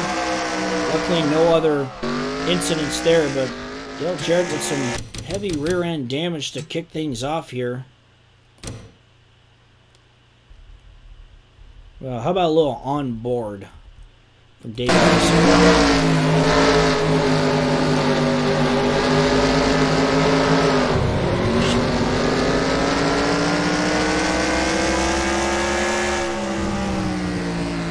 Davey the disappointment. Oh man. Man, Davey's been so confusing in this timeline. Wins the championship after moving to his dad's team. He wins some races and he fell off again. It's been weird. We should do a paint scheme through the field, not bias at all. Alright. Well, obviously I did make the 42. I did make the 31. I made the 5 from scratch. I also made the 40. Jet made the 29 here.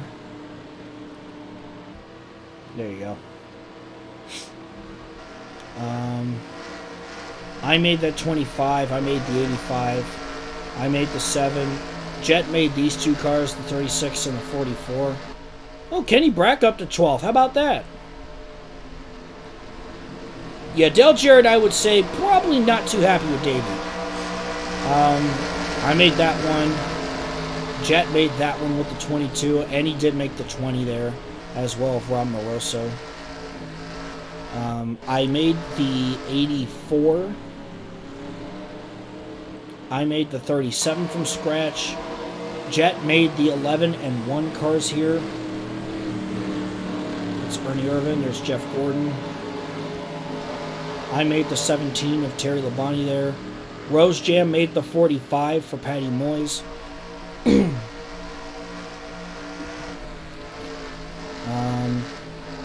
Jet made that 9 car. And the 16. And the 59. I made that 33 car. I really like the gradient on the number I did there. Jet made the 14 of Kelly Earnhardt. I made the 12. I made the 83. I made the 15 as the fields try not to kill each other.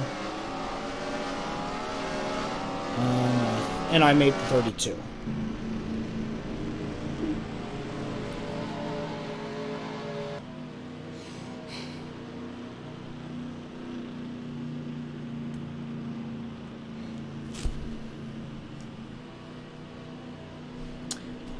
I have thought about doing my own take on what if Dale Earnhardt was still alive. I feel like at some point that could be a possibility to do. Not right now, but it's certainly on the table in the future.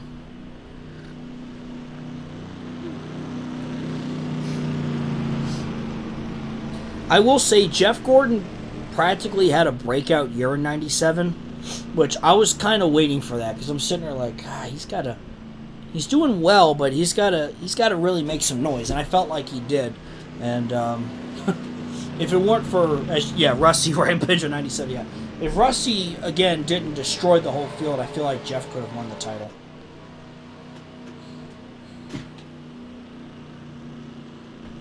Second through 7th, the battle was great. It was just, Rusty was destroying everybody.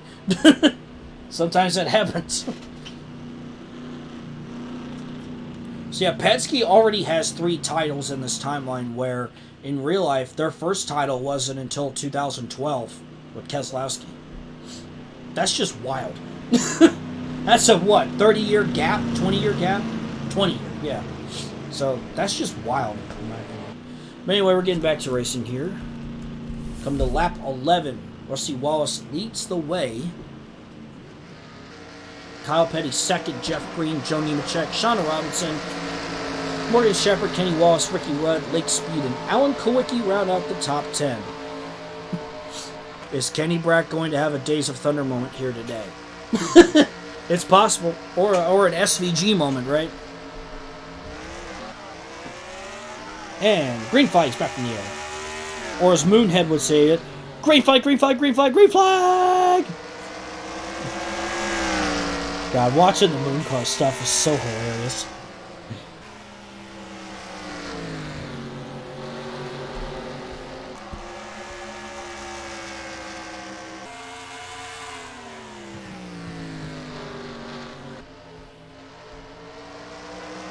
Will anybody have a shot to get past Rusty Wallace? And dethrone the number 2 Miller Genuine Draft Ford. Rusty Wallace being a 4-time champion is insane. I mean, yeah, but also, you know, I feel like it's a lot more competitive in this timeline because you remember Dale Earnhardt and then Jeff Gordon, they shared the domination in the 90s. And if it weren't for them, you know, would Rusty Wallace have had more championships? Would Mark Martin have had a championship? You know, and you gotta look at even, you know, it's just something to think about. So it's really fascinating to see Rusty be this good, you know. And my question is, can he win another title? Can he get to 5 or 6 or heck even 7? Right? So that's just something interesting to think about. You know, Sterling Marlin had a great year in '97 too. Could he potentially become a champion? So many things that could happen. I mean, really. But yeah, I mean, Rusty has won the championship in 3 of the last 4 seasons. That is just incredible as the guy behind him is. And don't forget, Kyle Petty, he's a champion in this timeline too, 1992. And Kyle Petty's been so much better in this timeline than in real life, you know. Right now, he's kind of being like Kurt Busch towards the end of his career, where he at least gets 1 win every season. But yeah, Kyle's still doing great. I mean, he's doing pretty well. You know, Sapco has become an elite powerhouse, I would say, with he, Moyes, and Robinson.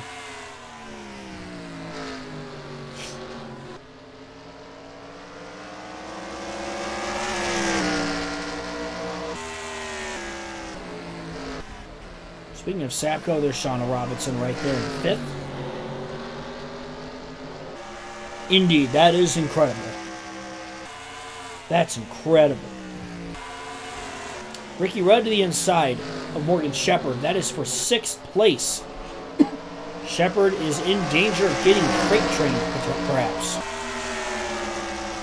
There's Kenny Wallace up there in the mix. 1995 Brickyard 400 winner.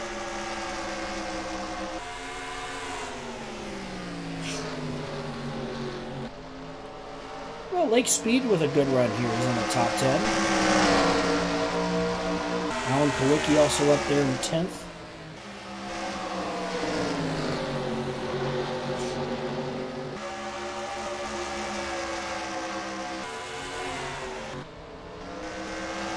Meanwhile, Kyle Petty still on the rear bumper of Rusty Wallace. Just trying to find the right time to strike.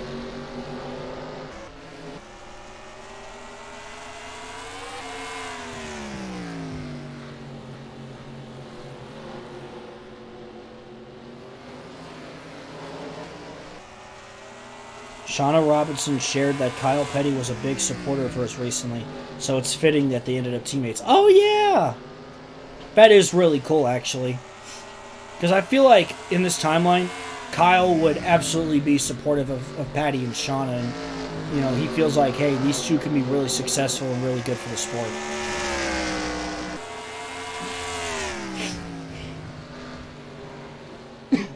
But yeah, I mean, it's been really cool to see Sapco turn into this kind of powerhouse of a team.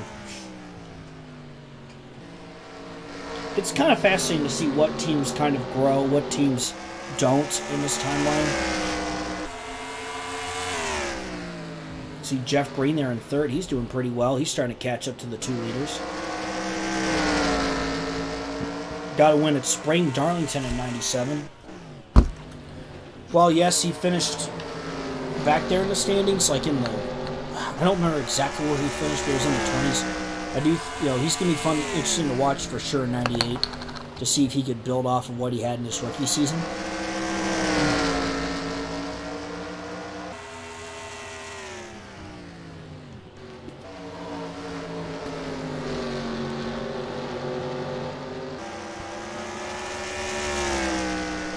Excuse me.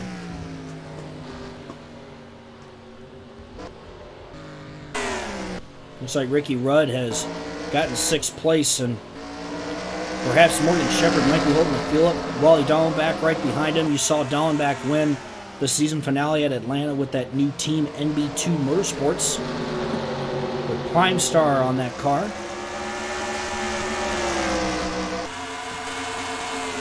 Kenny Wallace and Lake Speed, as well as Alan Kawicki battling for position. Kenny Brack holding his own. Both Morgan McClure cars looking pretty good here early on. So we're getting close to lap 30.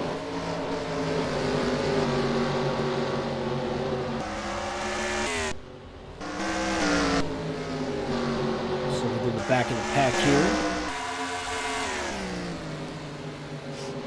Unfortunately, Kelly Earnhardt is way back there in 30th.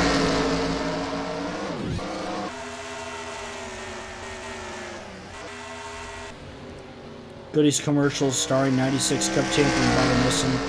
Absolutely. Yeah, I think that could work too.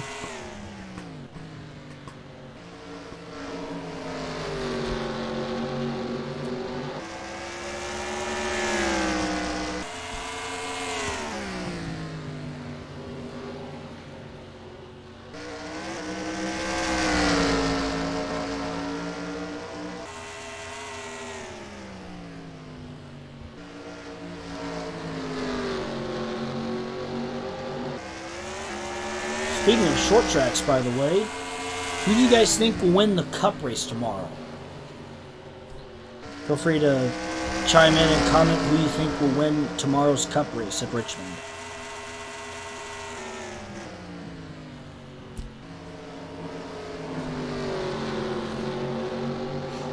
Chevy's definitely showed up. Larson got the pole, Elliott, Chastain, Bowman. If I were to make a couple of picks, I'm going to go with Chris Buescher, and I'm going to go with Kyle. Yeah, I'm going to go with Kyle Larson. Todd Gilliland qualifying 6-2. I'll tell you what, man, front row's been showing out, especially Todd Gilliland. He's been showing some speed lately. Kyle Petty trying to find some way around Rusty Wallace, but now Jeff Green has entered the mix. And that RCR number 31 Budweiser machine. Your pick is Chris Buescher. Yeah, I mean, he won there last time. He looked, Chris Buescher has, again, I've always believed that if Buescher had the right equipment, he can win races, and he's showing that now. So, I think he'll get a couple wins this season for sure.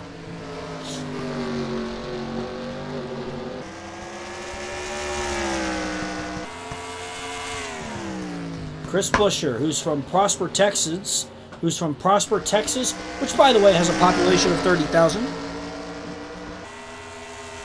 Your pick is Truex, or as Rick Allen famously called him, aggressive. Aggressive goes around! Yeah. Is Kyle Petty going to pass Rusty Wallace? Yeah, hopefully, Rusty's just so good. Let's see if Kyle has anything for him, right? Or maybe Jeff Green might. Byron is the only Hendrick car outside the top 4, so naturally he'll win somehow. Probably.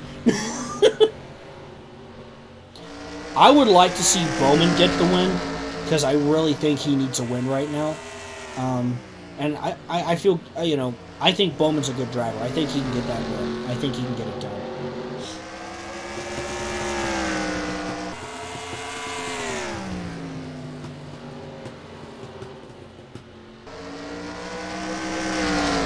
We're about 12 laps from the halfway point, and it's still Rusty Wallace's game. It's his world, and we're living in it. Man, Kyle Petty all over the back of him. He dips to the inside. Does he have a chance? See if he can really send it in. He does not. I thought Kyle Petty had a shot there.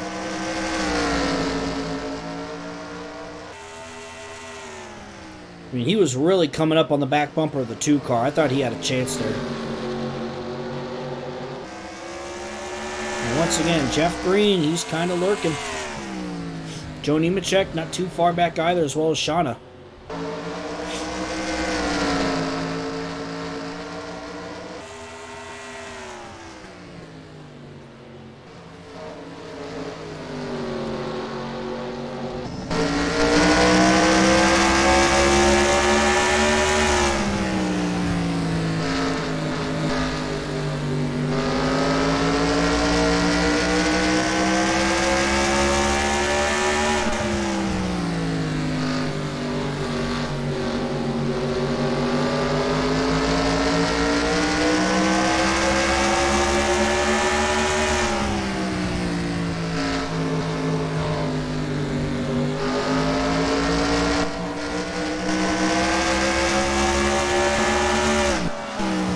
Looks like the leaders are starting to catch the tail end of the field as well.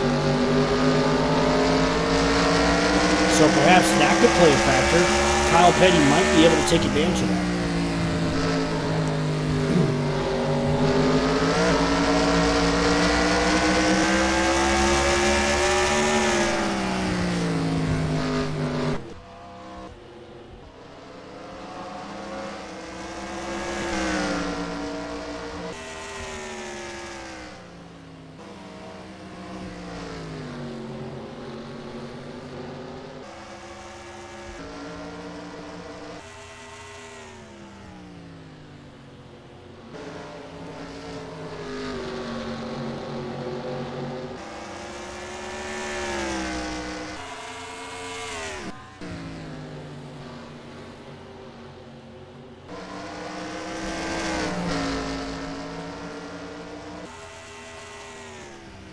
So Rusty's beginning to pull away a little bit, but again, he's caught lap traffic, so we'll see if he can get around these guys or if he's going to be held up.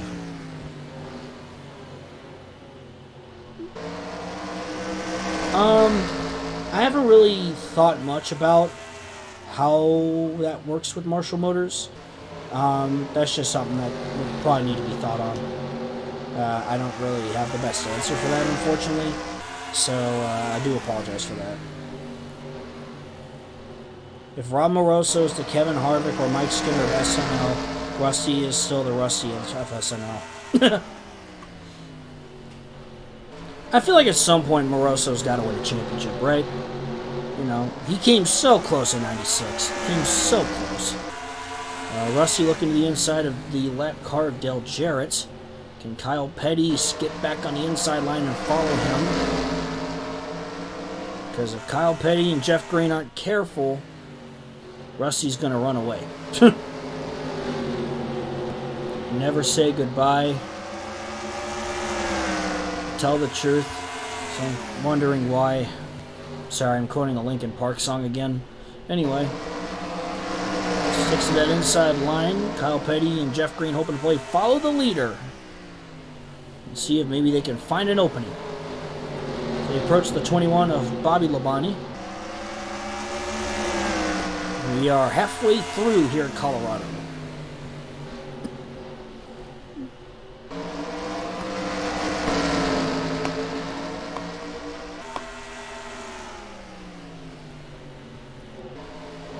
I mean, hey, the leaders are all right there now, so the question is, can anybody pounce on the opportunity? Looks like Kyle Petty did not get a good run coming off turn 2, though, so that's not good. Dale Jarrett's going to be right between them. He's definitely going to hold those guys up now, so that's the worst. I think that's the thing all of us are fearing right now, and this probably will create a huge gap now for Rusty.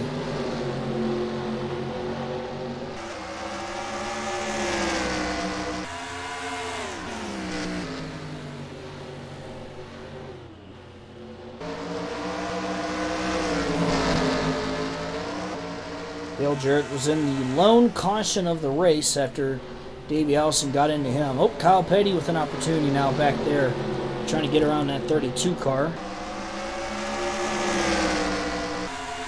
Rusty up high. Can Kyle Petty sneak down there? Nope, not able to, but he's right there now. But Jeff Green, he held himself up. Now Joe Nemechek's looking for third. Oh, man. Jeff Green might lose out on a few spots here at this point.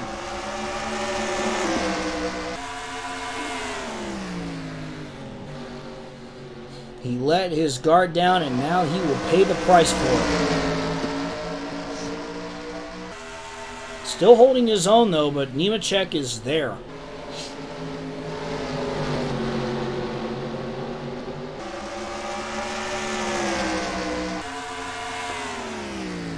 How's Bobby doing with the Wood Brothers? He did not really have a great season in 1997. And in this race, he's currently marked in 41st place. So things haven't gone well for him so far. Definitely have to perhaps reevaluate what he does moving forward.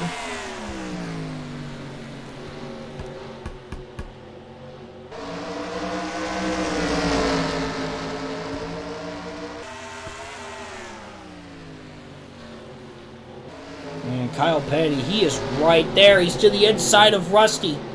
But once again, he doesn't get a good run off turn 2. Come on, Kyle. Almost hear Eric Carter right now. Cow! Anyway. Kyle Petty looking up high. That's an interesting place to be in. I don't know if I want to be there, but coming off turn 2 on that inside line hasn't benefited him, so maybe he's trying to do something a little different here to see if he can get back to Rusty Wallace.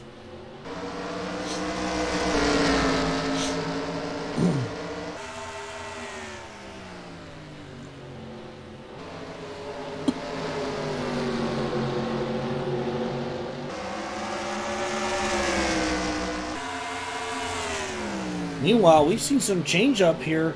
Ricky Rudd now up to 3rd, and Shauna Robinson's 4th. Ricky Rudd, the 1993 champion. Kyle Petty peeking to the outside, but I just think that 21 being there isn't benefiting him. Unless he's trying to use that as some drafting help. Side by side with the 2. Man, he's trying to make that work. I just saw Ricky Rudd go down pit road too, so green flag pit stops are coming. Or at least they are now underway. So could this potentially shake things up? Or will Rusty Wallace run away with it? We will find out. And here we go. The 2 and the 42 make their way down pit road. We had our first batch of drivers come down. Now we have another.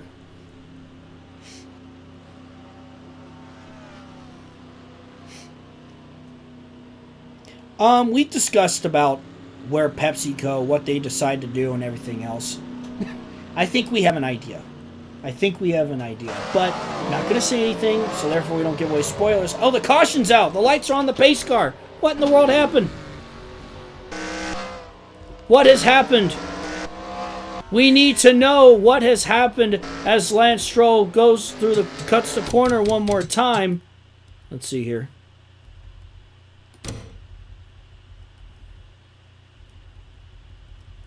Where's the pace car?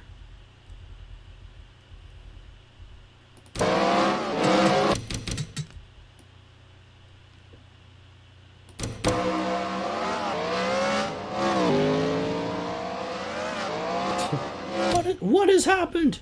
We need to know. I see smoke up here. Oh no, I think Kelly Earnhardt wrecked. Yes, she did. So she was scored in 21st place.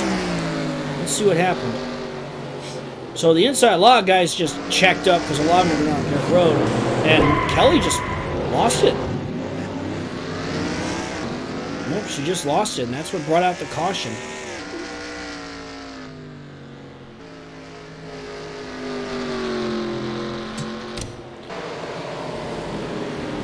She's 12? Hold on, let's see where everybody is. Oh, so this is going to be a scenario where the leader's going to be at the tail end of the lead lap. Oh, no. And after all that, Rusty Wallace is still leading. Then it's Wally Dallenbach, Shauna Robinson, Kenny Wallace, Dale Earnhardt, Clifford Allison, Jeff Gordon, Patty Boyes, Ernie Irvin, Chad Little. Robert Presley. Kelly Earnhardt is 12 after spinning and wrecking. So the caution may have benefited. Bobby Allison is 13th. Kyle Petty is 14th. I'm not quite sure what happened to Kawicki. He's all the way back in 37th. Oh boy. Well, we'll see if anybody can get past the 2. We'll see.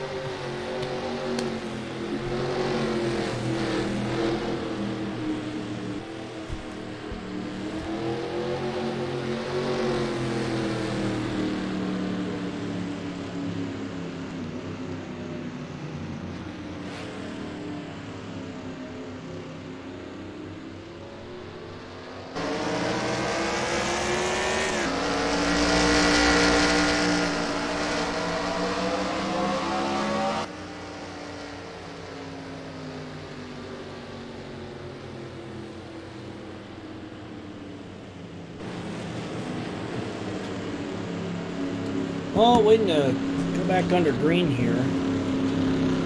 So yeah, Rusty will be your leader, but he's all the way back here. His pace car is getting set to go down pit road. And we will have about 33, 32 laps to go. Here we go. Rusty Wallace, Dallenbach, Shauna Robinson, Kenny Wallace, Dale Earnhardt, your top 5. Green flags back in the air from Colorado.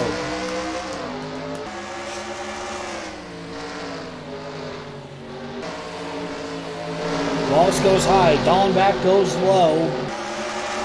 But again, Wallace uses the outside line well to his advantage.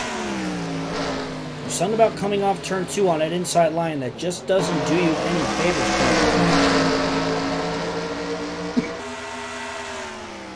And now Shauna Robinson is side by side with Dallenbach for second.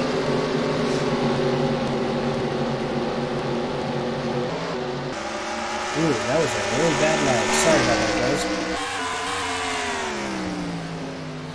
Shauna Robinson now peeking to the inside of Wallace. Does she have a chance? Come on, Shauna. She's got to make the move here. See if she can do it. She's probably going to lose a lot of ground coming off 2, and that's exactly what happens.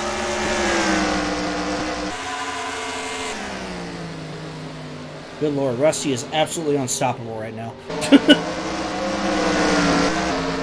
That was like anyone's best chance so far in this race.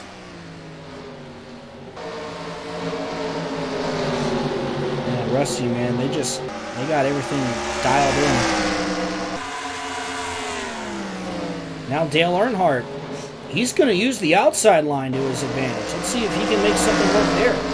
I'm not so sure, though. He's going to have some lap traffic up ahead, but Earnhardt surges ahead on the front stretch here. He's looking to take the lead. Earnhardt was actually credited with leading that lap.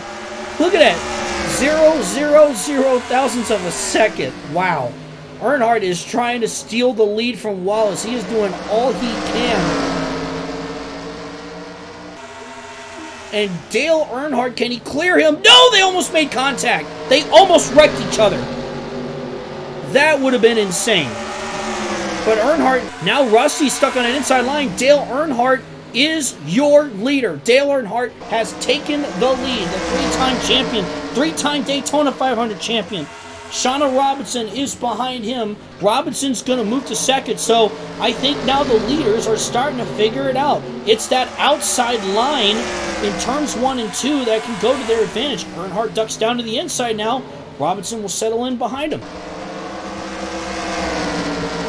Meanwhile, Clifford Allison, where did he come from? He's looking to take 3rd place from Rusty Wallace.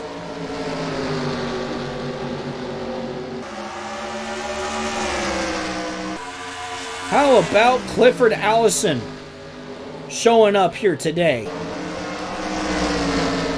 Meanwhile, it is the 1995 Daytona 500 all over again.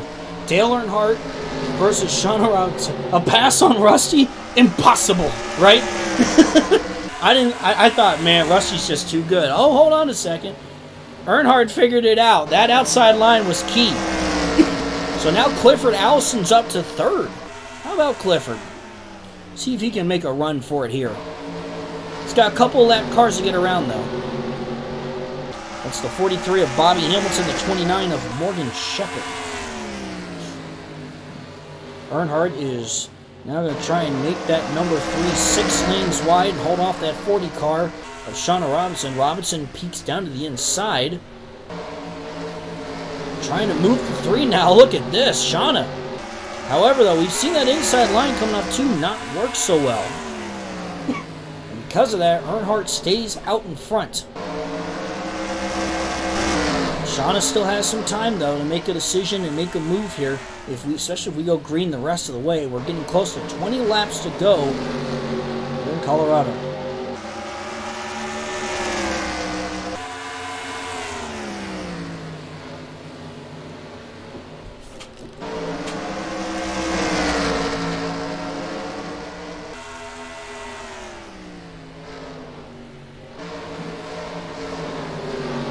Looks like Yukon is heading off to the final 4, by the way.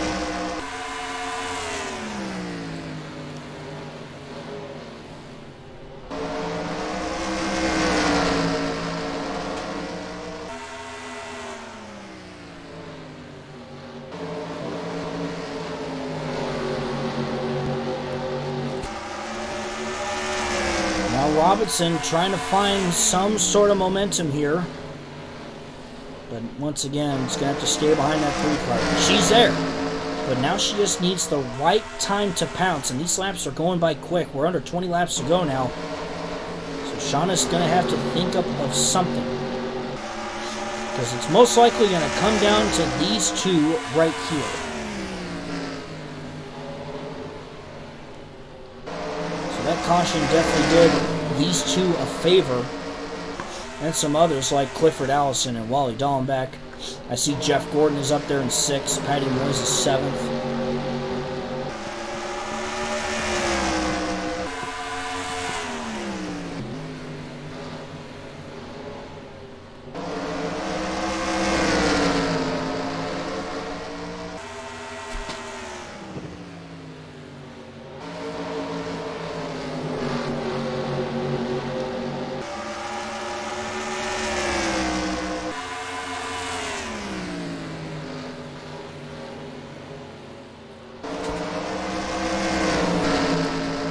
Shauna just trying to find an opportunity to take this lead, but so far nothing as Earnhardt looks to the inside of the 41 of Steve Grissom. Also ahead is the 8 of Bierschwell and the 23 of Ward Burton. 15 laps remain. I know this is not canon, but are we potentially seeing a Robinson-Earnhardt rivalry? Hey, I mean, again, anything's possible, right? It certainly can. And look at this. Shauna Robinson finally found a way on the outside. Shauna Robinson to the lead for now, but Earnhardt is still there. Side by side for the lead.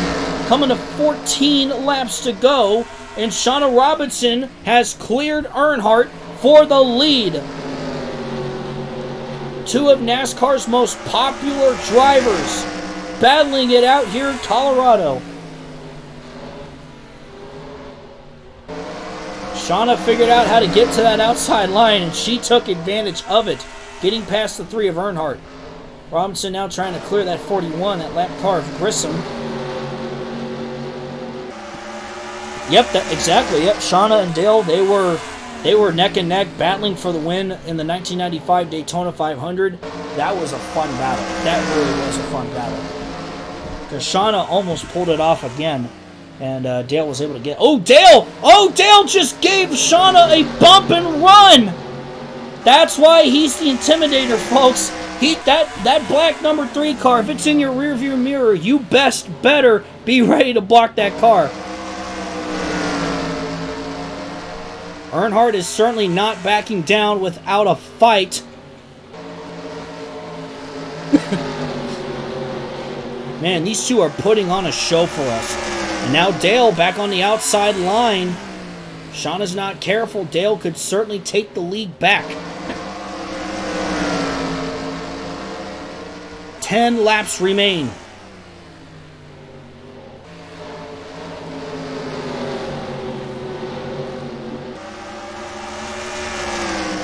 Again, Earnhardt trying to use that outside line like he did earlier to get past Rusty Wallace, in which he is currently battling Clifford Allison for position. As a matter of fact, Rusty's going to take third place back, and Jeff Gordon is looking to follow suit.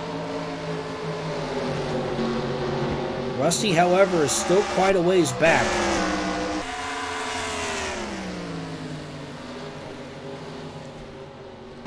Man, Earnhardt nearly wrecked Shauna there going into one a few laps ago.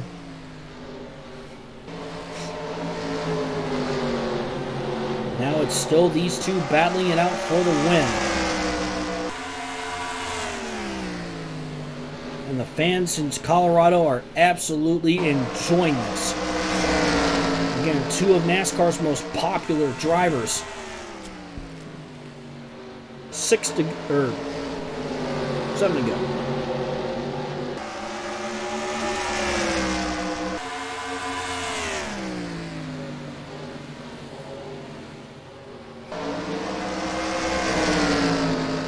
It's been a fun final sequence in this race for sure. 6 laps remain. Earnhardt looks to the inside, but Robinson, she's in a good spot right now. She's certainly in a good spot. She just needs to play a little bit of defense to get this victory. 5 to go.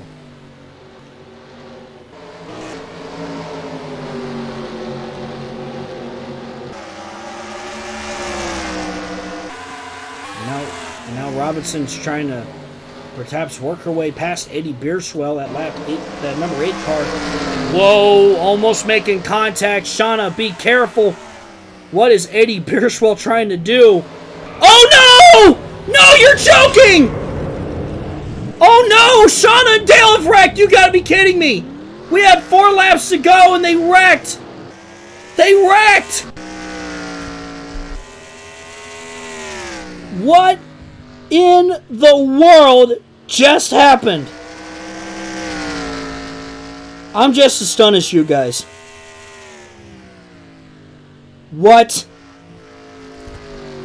What? No. That just gave Rusty the win, too. That literally, I think, gave Rusty the win. Oh my God. Because here's the thing. Let me look on Shauna's onboard. Because I wonder if she almost took out Eddie Bierswell. Because she was getting held up. Yeah, there was some contact there. I'm sure Shauna's not going to be happy with Eddie Bierswell here because Bierswell decided to block her, and then Earnhardt got into her, sending them both into the wall. Oh my God. Wow, that did not just happen. Oh my gosh. I am lost for words right now. Oh my gosh. Let's go on board with Dale. Because Dale had a chance here. And then Shauna got held up and Dale just ran into her. I think it was just kind of a domino effect. And that was the reason. So that wasn't really on Dale or Shauna. If anything, it might have been on the aid of Bierswell.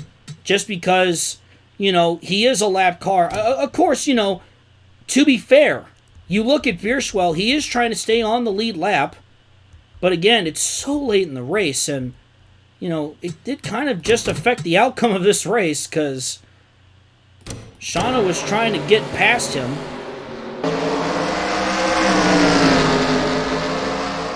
And then instead of going up and letting Shauna by, and then Earnhardt, because Shauna got slowed up, and Earnhardt just went right into her.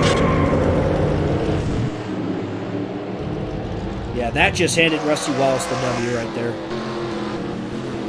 Oh my God. Rusty is absolutely unstoppable, man. No matter what happens, he's just unstoppable, man. Oh my God. That is just... Oh my God. Wow. Alright, white flag in the air. Yeah, the race will end under caution. Rusty Wallace will win this race. Jeff Gordon second. Dale Earnhardt is officially in third. Shauna definitely got the worst of that for sure. Clifford Allison is 4th. Kenny Wallace 5th, so both Wallace brothers get in the top 5. Wally Dallenbach is 6th. Patty Moyes is 7th. Chad Little 8th. 9th is Ernie Irvin. 10th is Kelly Earnhardt. 11th is Robert Presley. Shauna Robinson is 12th. Kyle Petty 13th. 14th, Ricky Rudd. Jeff Green 15th. We'll look at the rest of the results here in just a little bit. But as they come to the checkered flag, he dominated the race. Thought it was over, but it's never over till it's over. The unpredictability, the unpredictable nature of racing. Rusty Wallace will win here at Colorado. You might have just heard my roommate there. Anyway, man, wild finish. Wild finish. So, yeah, let's see. I got to 15th, so Nemechek was 16th and Tim Richmond 17th. And that's the last of the lead lap cars. Then Kenny Bright 18th, Ricky Craven 19th, Jeff Burton 20th, Sterling Martin 21st, Rob Moroso 22nd. 23rd is Darrell Waltrip, 24th is Terry Labonte, Lake Speed 25th, Michael Waltrip 26th, David Green 27th, Tammy Jo Kirk 28th, Terry Schoonover 29th, Ward Burton in 30th, Bubba Nissen 31st, Eddie Bierschwell 32nd, Steve Grissom 33rd, Morgan Shepherd 34th, Bobby Labonte 35th, Bobby Hamilton 35th, Bobby Labonte 36th, Alan Kowicki 37th, 38th was Davey Allison, I almost said Chase Elliott, my God, Bill Elliott 39th, Mark Martin 40th, Ken Schrader, Dale Jarrett round out the field. But man, a wild finish here at Colorado. Shauna Robinson and Dale wreck from the lead, handing over the win to Rusty Wallace. Man. You know what? Hey, guys, that's just part of racing, right? That's just part of it. You never know what could happen. It's never over till it's over. Whew.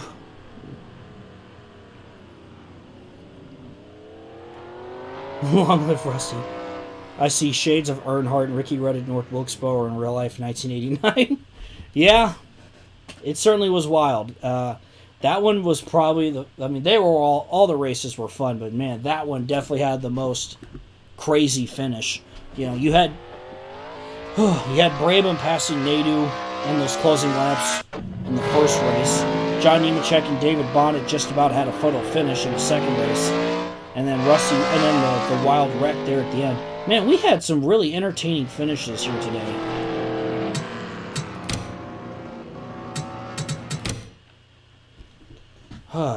And yes, exactly, Daniel. The SNL 97 champions are 3 for 3. Yes, Rusty Wallace for the win. With the win, so... Man, that's just nuts, man. I can't believe that happened. Can you imagine being in the stands and seeing that, like, two of the most popular drivers? Have you ever? No, I have never. But yeah, it looked like that Bierschwell kind of... He might have gotten loose, and because of that, just kind of had to adjust himself. So that's why he was stuck behind Shauna. Shauna got held up, and a domino effect created, causing Earnhardt to run into Shauna, and both of them end up in the wall in turns 1 and 2. And that's how that race ends. Oh my gosh, man. Whew. Oh, I've done a lot of talking. We've been going at it for like 2.5 hours. Wow. I really appreciate a lot of you guys for sticking around. Seriously. So, I'll get some closing thoughts in. So yeah, moving forward, Racing Infinity Volume 24 is under production. I wrapped up recording footage earlier today, so be on the lookout for that. And we'll be teasing that, of course, as we get closer to it. And then Sunday Night Lights Restart, where we will go back and cover all of the early years and stuff like that. It'll be a 2-parter. And again, we're looking to get that out within the next month or 2. That's the goal. And then after that will be Sunday Night Lights 98. So there will be a downtime period where there isn't as many videos coming out, just because, got to make time for the big videos, of course. So just to let you guys know what's going on there. We got a lot more. We got tons of stuff planned, though. I promise you that. We got tons of ideas, tons of things planned. I'm really looking forward to showing it to you guys because I think it's going to be a lot of fun for sure. And again, we've done 16 years of this and just love how this timeline's been coming out. And I'm really excited for future seasons for sure. Sorry with the voice. I think I'm tired and I've done a lot of talking. So, yeah, by the way, again, that Colorado track you can find on StuNod. The car set you saw you can find on StuNod as well. Yeah. So, yeah, I'll wait a few minutes. If you guys have any more questions, comments, anything like that involving what I have in store, but I at least figured I'd do this stream today and we can just do these mock races for fun. I really like doing these in the Racing Infinity lives. If you guys like these, I would love to do more of them. If you guys are down for that. With that being said, I'm trying to think. So yeah, again, just making updates with content, what we have moving forward, and stuff like that. And obviously planning to go to more races. I am planning on putting something together. I've done a lot of photography and some interviews lately that I want to put together on like a site and work on something like that. So that's basically what I have in store moving forward. And again, I'll wait a few moments here if you guys have any questions or anything like that moving forward. But yeah, I think we had 3 pretty good races, honestly. I wasn't sure how they were going to wind up. You had a very, I'd say a very typical road course race. You had a very chaotic dirt race, and then a wild short track finish for sure. You should do more of these if we have a long wait. Yeah, certainly. And yeah, it would be a good way to just keep in touch with you guys. And, obviously if there's downtime between videos, it would be great to just remain in touch and just say like, hey, here's what's going on, here's what we got in store, here's all the updates and stuff like that. So, again, I'm glad you guys love these, and we'll definitely do more, for sure. So with that, it's just a little bit past 10 o'clock where I am here in the Queen City, Cincinnati. So with that being said, I'm going to hop off here, and I hope you guys have a wonderful, wonderful Easter weekend as well. Enjoy the Cup race tomorrow night at Richmond. Hopefully it's a good one. Hopefully it's a good race.